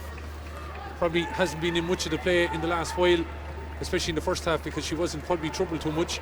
Tina Hannon with this free though. Is she going to think about playing a short? No, Hannon goes for it, gives a full strike and drives it over the bar. Tina Hannon has gone on to her 6th point of the game. 42 minutes gone, 1-8-4.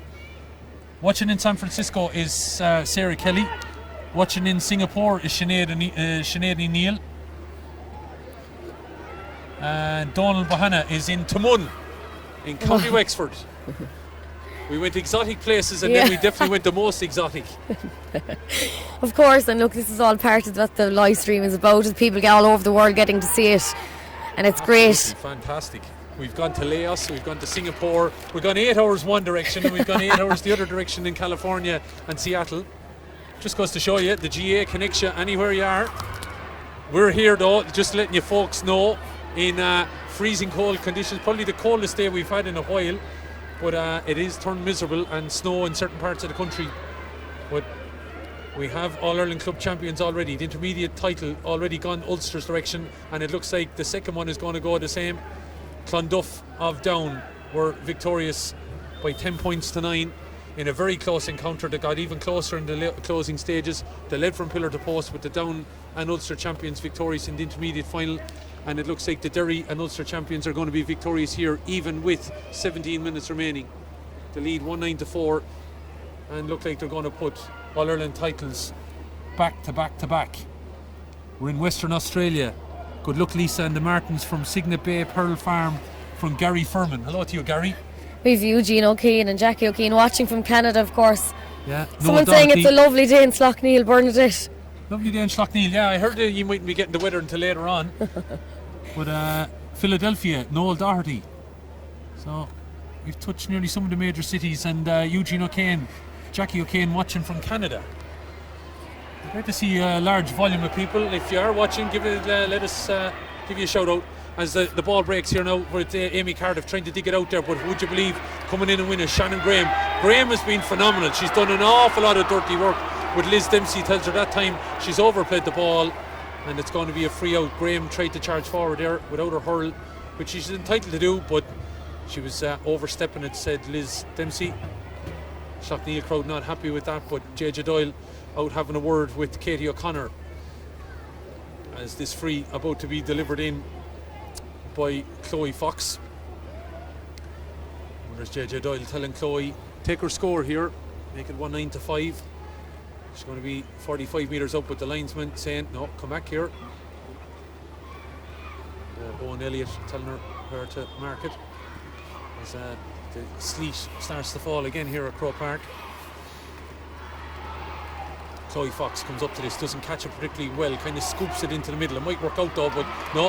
Eilish Nicassida is there, and the Nicassida sisters, they're a strong unit of force back there in the back line as Tina Hannon gets this. Says Ciara O'Connor for a company, gives it back to Aoife Nicassida, and down along the wing it goes where Mellon is trying to get onto it. It's Therese Mellon, and then it's in fact Sinead, sorry.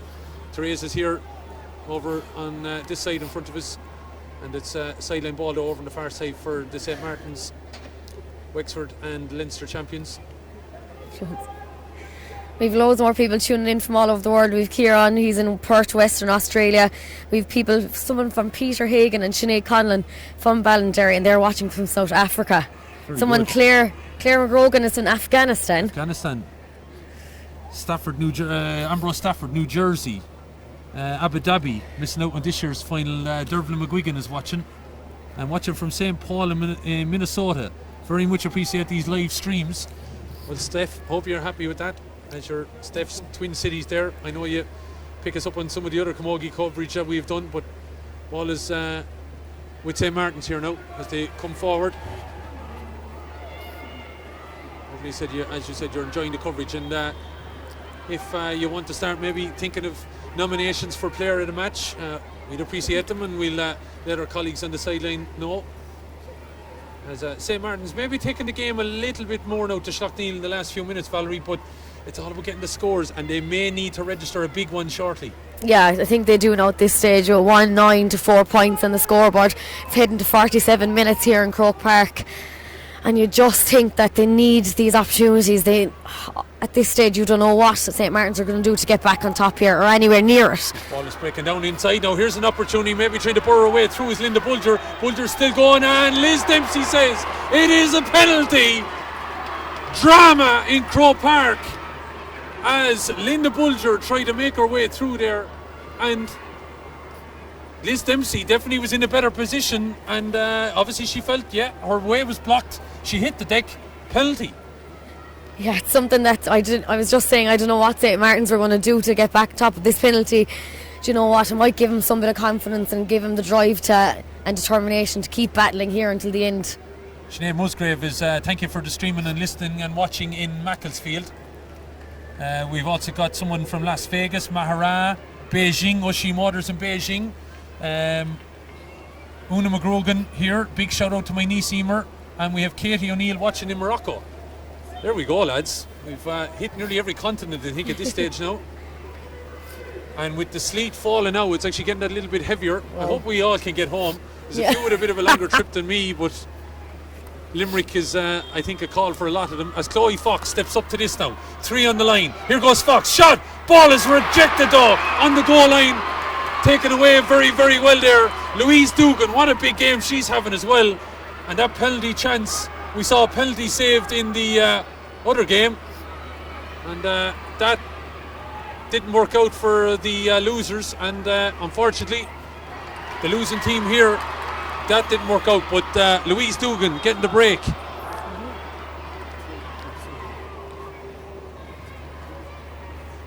But anyway, for the moment it has been rejected there, and no score for St. Martin's, and you would feel, Valerie, chance kind of begging. Yeah, unfortunately at this stage now I think it might be, and it's just, there's only about 12 minutes left here, and it's difficult to see how they can get back into this game at this stage, and they have battled. It's not that they didn't try, it's just missed opportunities maybe at the start of the first half. Just looking at pictures coming in from around the country. I'm looking at Kildare at the moment, and I'm being sent pictures of snow. So we've seen Limerick already, I believe, covered in a little bit of snow. Hard to believe the place can change so much since I left it at 11 o'clock this morning. Yeah, like it was fine this morning. I know there was no snow, but it seems, I'd say it's going to hit Dublin anytime soon. And as you can see, there's heavy sleet coming down now on top of the girls down below as they try to battle it out here in Croke Park. This is the AIB All-Ireland Senior Club Camogie final here today. It is Slaughtneil 1-9, St. Martin's 4 points. Ball is gone to the right and wide, but I'm seeing Liz Dempsey has been asked. She reckoned that the ball was over the bar, the St. Martin's player, but no, it is a wide that has been registered there for Ciara O'Connor. As this ball comes out, and trying to get on it here now, Ciara O'Connor alongside Linda Bulger. But it's coming charging out with it now, Slaughtneil. 10 minutes exactly remaining, 1-9-4 it is.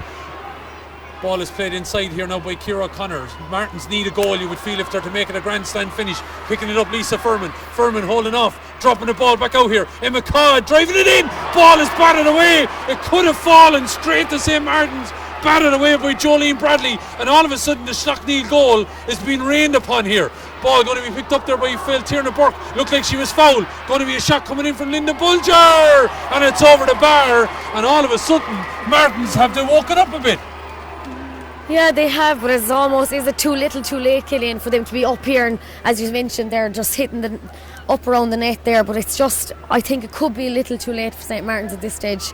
But that was a superb point from Linda. You know, she had such an awkward angle and she had people on her back. Elaine and Caitlin in Folks Mills are listening.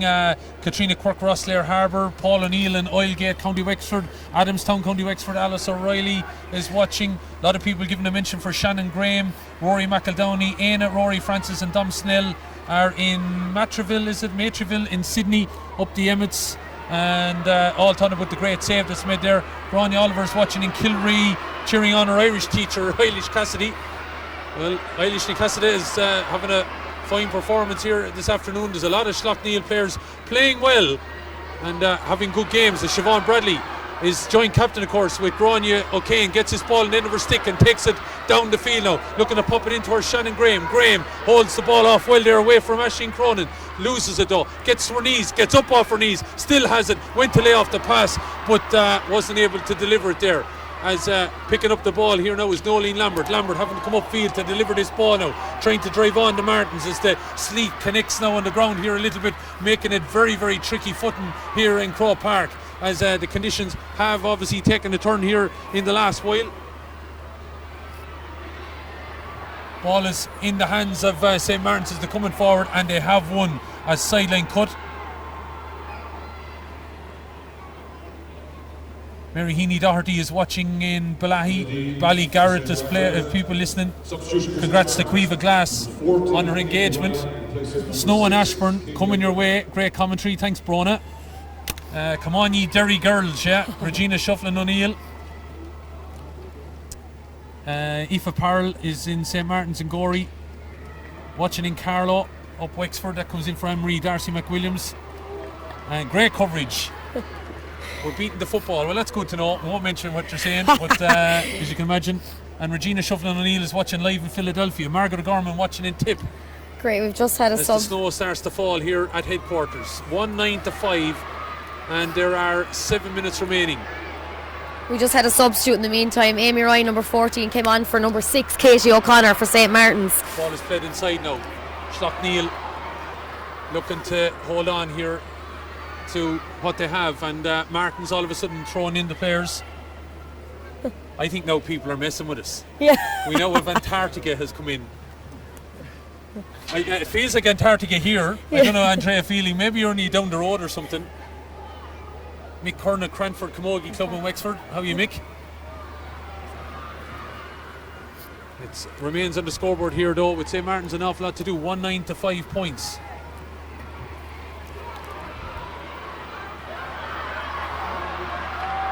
Ball is with St. Martin's, flicking the ball across the goal. It's got to be Jolene Bradley now keeping an eye on it, and she's taking it out over the end line. It's a 45. She struggled with that ball that came in there. She took her time maybe in trying to get it up into her hand, and eventually then she was surrounded by St. Martin player, and eventually went out over the line. 1-9 to 5 it is. And clock running down here.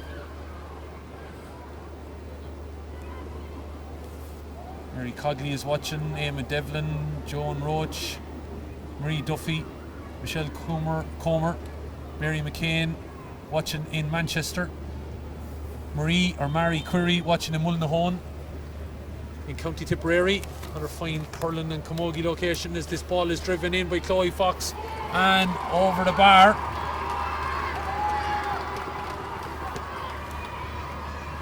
So that ball is Fox gone over the bar with 55 minutes gone.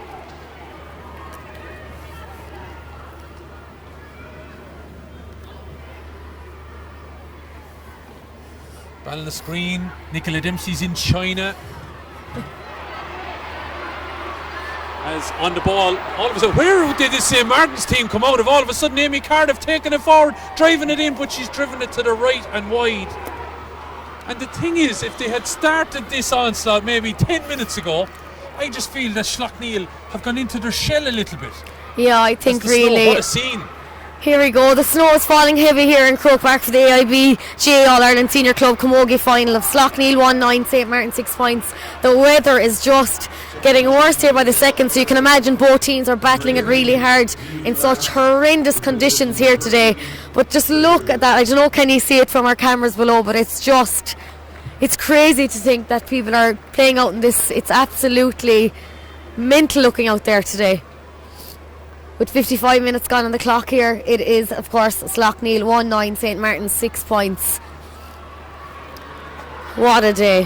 What a day, all right it is, and no doubt about it, as with 4 minutes remaining, it's 1-9 to 6 points. Is coming charging out with it here now is Siobhan Bradley.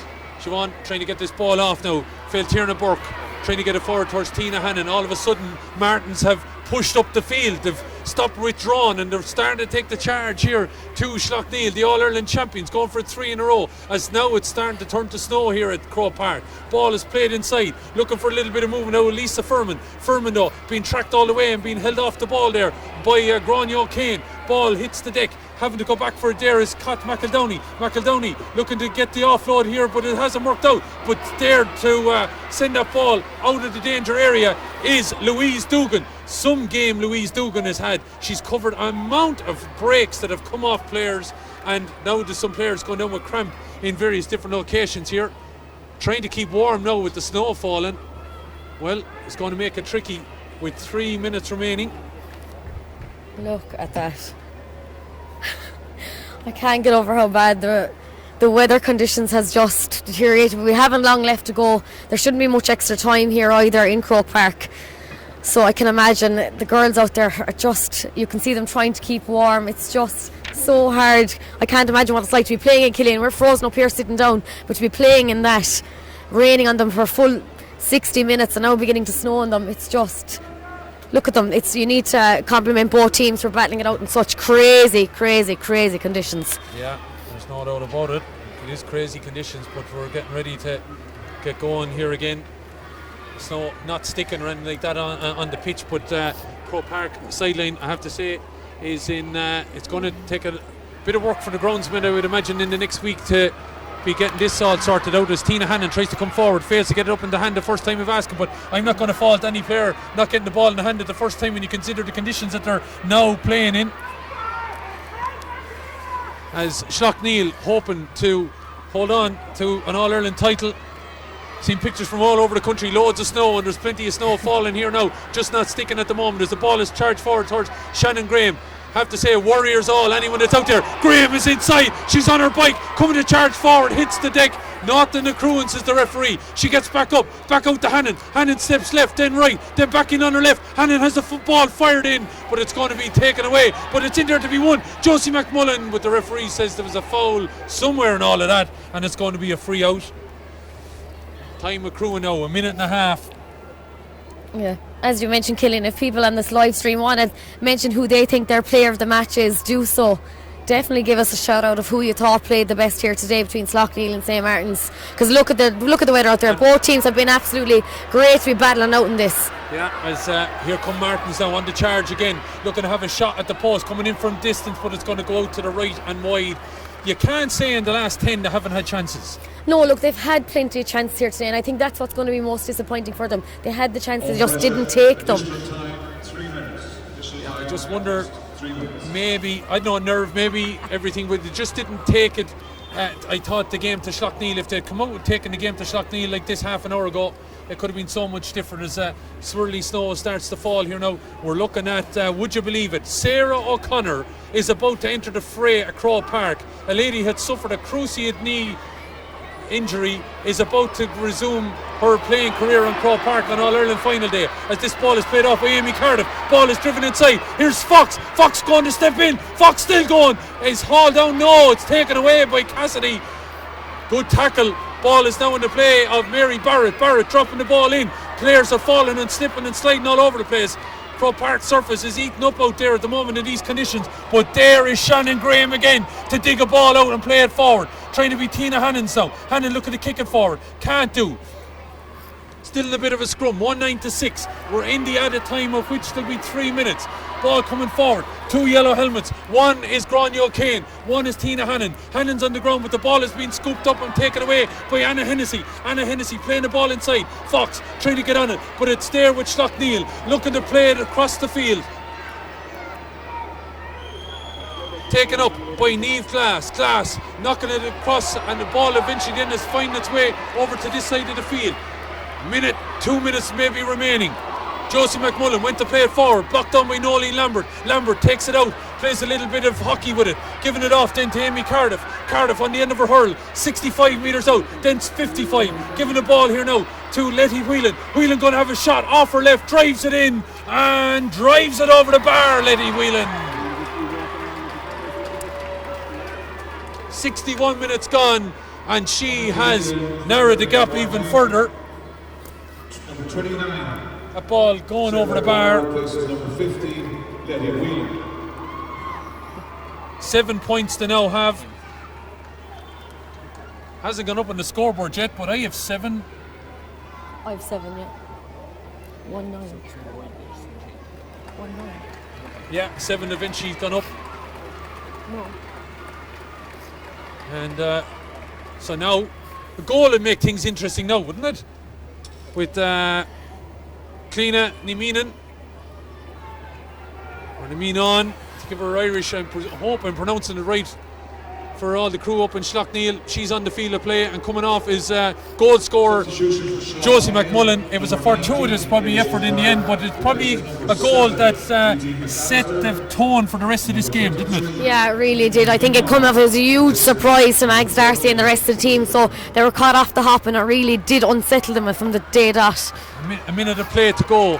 Eilish McGrath is on as well for Breedine McAllister, as this ball is over on this sideline here. Just looking at Jaron Owen down on the sideline, battling the elements with brollies and everything to try and get in position for our sideline coverage. Fair play to them.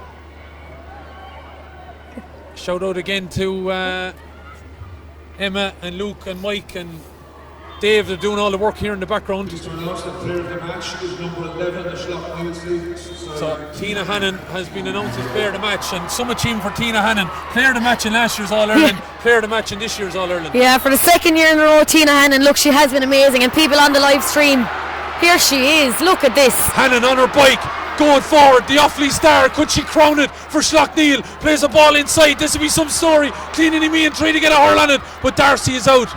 in the snow. What a scene. It's like a snow globe at the moment. It sure is, exactly, and it looks exactly like a snow globe being in the big circle here in Croke Park. But oh my God, it's just Only crazy seconds remaining weather. here. Slaughtneil on the way to making history.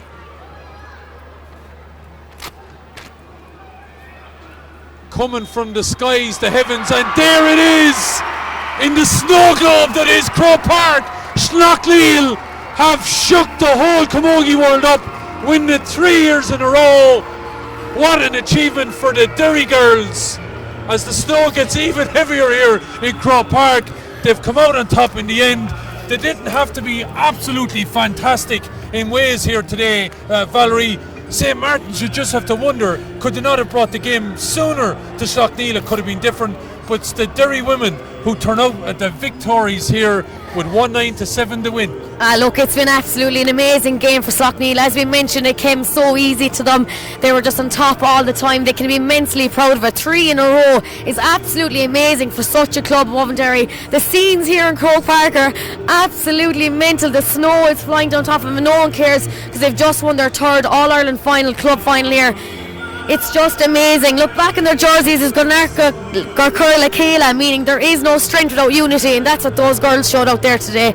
They showed complete strength and unity as a team, and that's why they're here again today this year, Killian, because they are good team players and each players. Look, you have to give a mention to a load of the girls out there, like Louise Dugan and like Tina Hannon, Josie McMullen. There's so many girls you could give a mention to. But just look at the scenes out there in Croke Park. It's amazing. Congratulations, Slaughtneil. It's 1-9. St. Martin's 7 points. Killian, what a game in the end.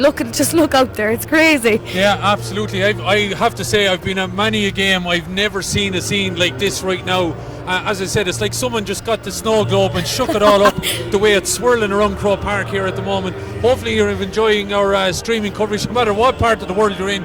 But this bizarre weather that we've been, I suppose, we were wearing short sleeves, I think, on Wednesday, thinking that the summer would come early. But my grandmother always used to say, never cast a clout until May is out. And why right she was, because it's such a different scenario out there now. But Slaughtneil, what an achievement for them.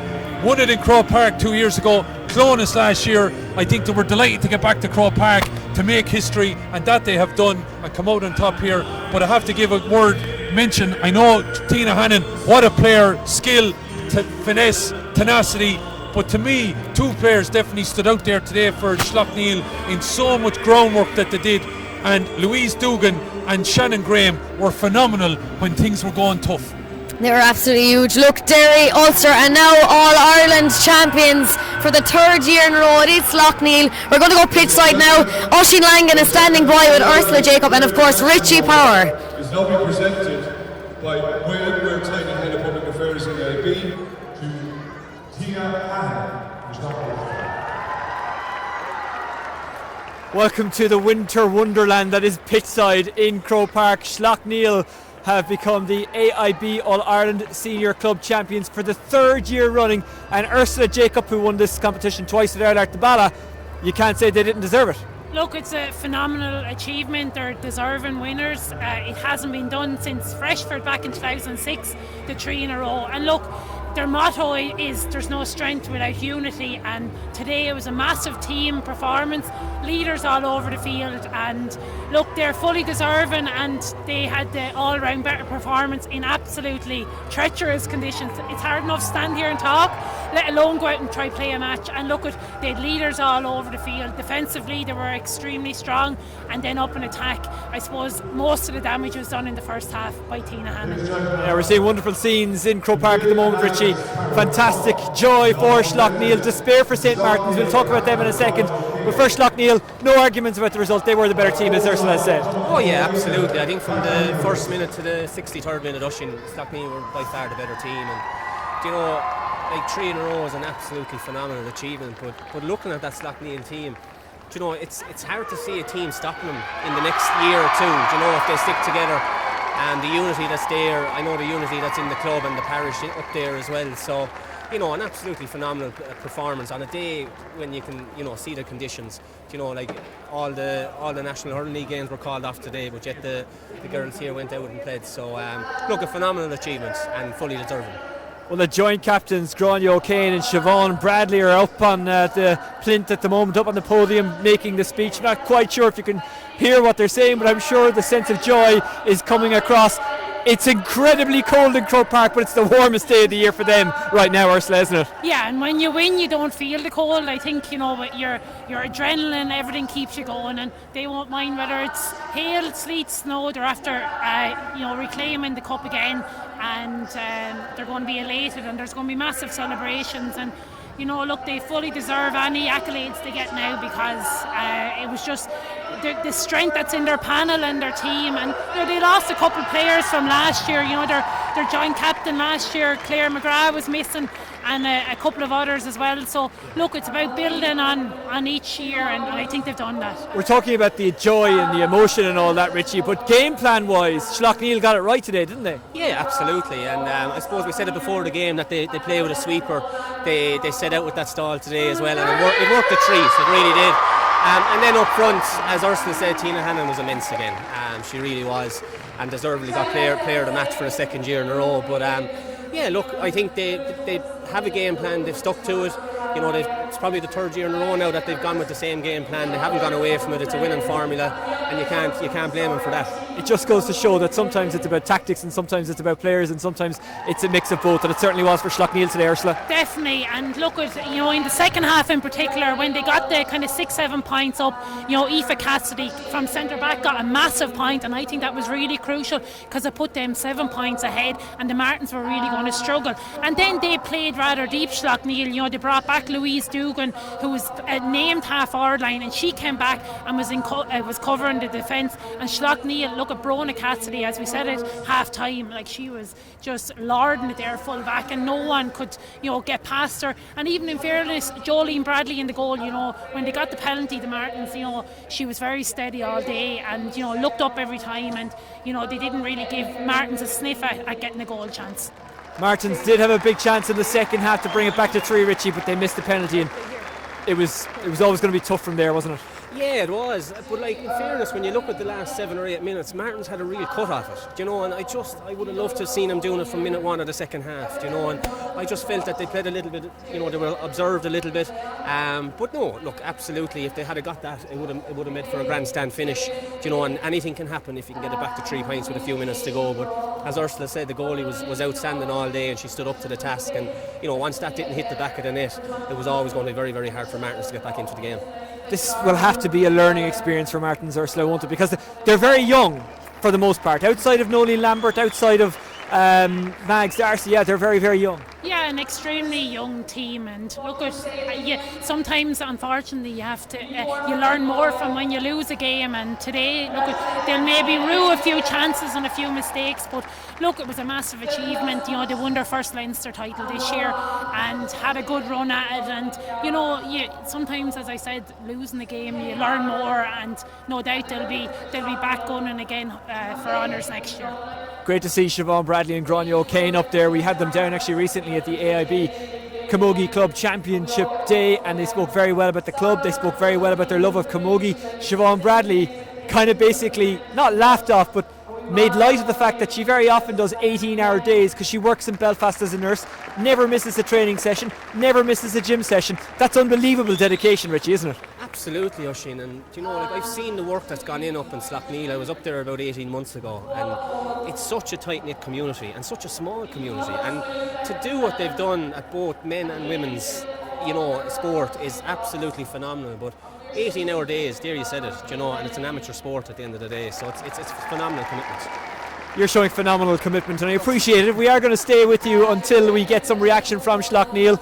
I have a feeling they're going to give us a song. They're a GA club, they're a great camogie club, but culturally as well, they're fantastic. And I think sometimes we forget with camogie and you know, the wider Gaelic Games community, it is a cultural community as well as a sporting one. Massively, and you know, sport and even speaking the Irish language is massive up in this area. Look at it, in the first year they won it, Aoife Cassidy gave a a powerful speech all through Irish. So look, it means so much to them. And for Ulster Camogie today alone, look, you've Clonduff and Slaughtneil after winning All-Ireland titles, and that's going to not only boost their clubs but also Ulster, and the force that they can be in the next few years at inter-county level too. They really, really, really need to build on this. Listen to this.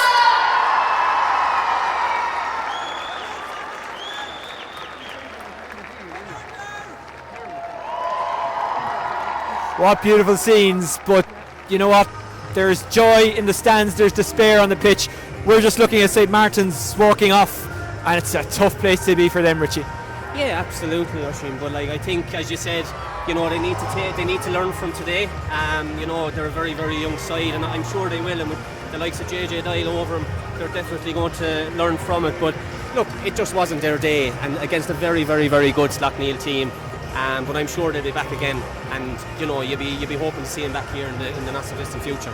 Well, we're back on camera, as you can see. We're hoping to get some reaction in a minute or two. Ursula, fantastic scenes as we're seeing, and you can see it. This isn't just about the 1 to 15. This is about the 30 plus in the squad. Without a doubt, because look at those girls. I would have heard Grania O'Kane speak and tried to week saying, look, this is about the panel. It's not just the 15 that go out and play, because look at competition for places is what has kept Slaughtneil going, and it's the panel and it's these girls, and it's a special few moments. Like you see here how much it means to them, and they're fully deserving, and it maybe won't fully sink in for another while to come what they've achieved, and they've set the standard now, and it's up to the other teams to try match that and try overcome it. But today is Slaughtneil's day, and credit to them and the management team. The reason I'm a bit distracted looking up, I'm looking out for Siobhan Bradley, who's the captain, and she's going to be coming down in a second. I wonder if we can maybe walk up and just get her ourselves. She is being stopped, she's being hugged, she's being clapped on the back, and here she is. Let's go over and have a word with Siobhan if we possibly can. These are really emotional scenes. We might just step and wait for a second. This is live. Here it is. I'm sorry for disappearing. Tina Hannon, the player of the match. Come over here. You're live on AIBGA YouTube and AIBGA Facebook. Siobhan will get you in a second. Tina Hannon, player of the match in an All-Ireland final. How does that feel?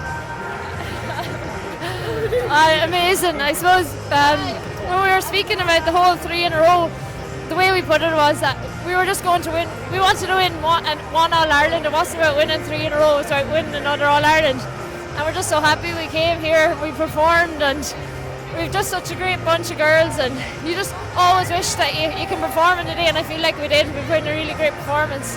Tactically today, you were on top. Did you look at St. Martin's and say, okay, this is how we do it, leave the extra player at the back, break forward, use our strength? Yeah, I suppose we slowly brought our player back. Louise dropped back as a sweeper, but I suppose we'd seen St. Martin's the way they played in the Leinster final. We've seen the way they played in the semi-finals, so we knew they were really good opposition. They have a very, very strong half-forward line, so we knew we needed Louise just to drop back and cover that, and it worked really well. I suppose the conditions played a bit of havoc there today, so tactics are very important today and worked in our favour. And it is hard work that kind of got you through today, and I suppose this magnificent 3 in a row run. Yeah, I suppose in the Ulster final we had a very competitive match against Lochiel, very tough opposition, and then our Drahan really put us to the pin of our collar in the semi-final, so them hard matches prepare you for an All-Ireland final again, and look, we're just over the moon for all the players, especially the young girls in our team. And the management, we're just over the moon. This is a special club, isn't it? I mean, it's easy to say that when you've just won your 3rd All-Ireland in a row, but you can kind of sense it from the crowd here. You can sense it anytime you read anything about Slaughtneil. It is. I think and most GAA communities they have that spirit, and they have such strong ethos and culture up in the club, and I think I may join. Tina, you better go and get in the team photograph. Thank you very much. Thank you. That's Tina Hannon, player of the match. They're getting a team photo. Let's turn around and have a look at these scenes. Absolutely magnificent. This is what it's all about. Fantastic stuff. We might try and get a word, 1 or 2 more if we possibly can. But Ursula, you remember what it's like being out here on this day in similar enough conditions actually, And these are memories that you will take to the grave. Without a doubt, you know, club is so special and it's all about family and friends, and look, you see how much it means to the girls. Doesn't matter, they'll stay out here for another hour to celebrate. They've achieved what they wanted to achieve, and no one can take away the history they've created today with the 3 in a row. Okay, let's go for another walk and try and grab Siobhan Bradley. She's after disappearing off again. There she is on the pitch. We might have to sneak onto the pitch and be a bit bold. Siobhan Bradley, come over here. Well done to you. How does it feel to be the joint captain of a 3 in a row winning team? I'm pretty speechless here at the minute. I don't know if it's a hypothermia kicking in or what it is, but absolutely delighted, over the moon. I said it before in the promotion day down here that it would be the stuff of dreams to do this, and it really, really is. We're just beyond delighted. Your work rate got you through that game. That's what has you with that trophy in hand yet again. Yeah, absolutely. We went in really focused on this game. Concentration was key, and we really didn't let that slip, I don't think, at all throughout that match. Defence were solid. Up front we did everything we could, breaking through the lanes and everything, so I think we did ourselves proud and Ulster Camogie proud today. Of course, we cloned off on their one as well. Tactically you were astute as well. I mean, you kind of read St. Martin's number, didn't you? Yeah, I think we got our tactics right in the day. You know, we try to keep their key players quiet as much as possible. They had their breaks, don't get me wrong, as well, but I think the scoreboard said it all, and we were quite clinical up front. And they had that penalty in the second half. What were you thinking then? Whenever you've got Jolene and Louise Dugan and Bruno Cassidy on the line, you know, we give 100% trust in each other, and if I had went in, we would have regripped and refocused. Thank God it didn't. Could have been a turning point of the game. It's going to be some couple of days in Slaughtneil, isn't it? Oh, it is. We're going to enjoy this one, there's no doubt about it. We didn't really want to think about the 3 in a row coming into this match, but now that we've done it, it is absolutely so sweet. And yeah, as I said in my speech here, we'll do 3 times the celebrations. Siobhan, well done, congratulations. Thank you. Enjoy the trip back to Slaughtneil. What a day for Slaughtneil. Let's get the final thoughts of our pundits, Richie Power and Ursula Jacob. Siobhan spoke really well there, Ursula, didn't she? She talked about the emotion and the passion and the drive, and how they weren't distracted by the 3 in a row, but they did realise how special it was, and it is something they wanted to achieve. That's it. I think they were just focusing on today, and you know, realised that you can, as I would have always been told, you can only win 1 All Ireland in any given year. So I think they really went out and just wanted to focus on themselves and win today, and then worry about the thing with the association of 3 in a row then afterwards. And Richie, you were part of a team that did a 4 in a row, and you know that the more the run goes on, the more pressure you kind of put on yourself, so it gets harder to win them, not easier nearly. Yeah, absolutely. You know, but like, you know, I suppose once you get to 3 in a row, I don't know, does your mind wander to 4 in a row, 5 in a row? Like, as Ursula said, you can only win 1 All Ireland a year. You know, and they've achieved a 3 in a row today. They'll go away for the winter, enjoy it, celebrate, which is thoroughly deserved. But as I said earlier, I think looking at that team, they're very, very strong. They're still very, very young. It's very, very hard to see any team maybe stopping them in the next year. You know, so look, I'm sure that's at the back of their mind now. But it's getting very hard to see generally, as absolutely. You can. But look, I think they're going to enjoy it and thoroughly deserved winners. And 3 in a row is an amazing achievement, and I think, you know, they deserve every single bit of plaudits that they get, because there's been very little about it so far, but I'm sure the national papers tomorrow will be all about Slaughtneil. Okay, Richie Power, thank you very much. Ursula, thank you very much. Thank you very much for joining us here live in Croke Park, where we've seen Clonduff win the AIB Intermediate Club Camogie crown, and Slaughtneil of Derry win a 3rd AIB Senior Club title in a row. Thanks to Richie and Ursula and all the team, Killian and Valerie on commentary. Thank you for watching. We'll catch you next time. Goodbye.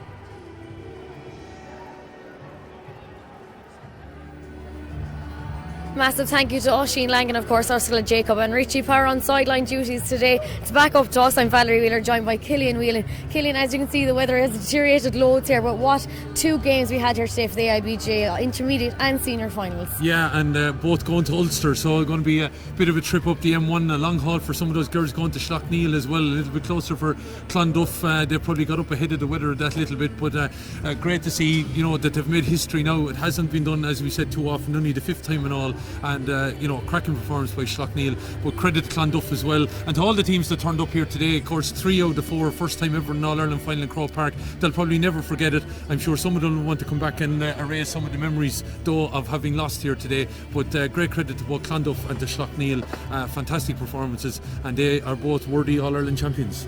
Yes, it was a great day here from us. As you can see, the weather and the players really did play in the toughest of conditions here today. Thank you so much to everyone watching. I'm Valerie Wheeler and this is Killian Whelan, and thank you to all our camera crew as well here today. It was a great game, and that's it from us here. Thank you for watching.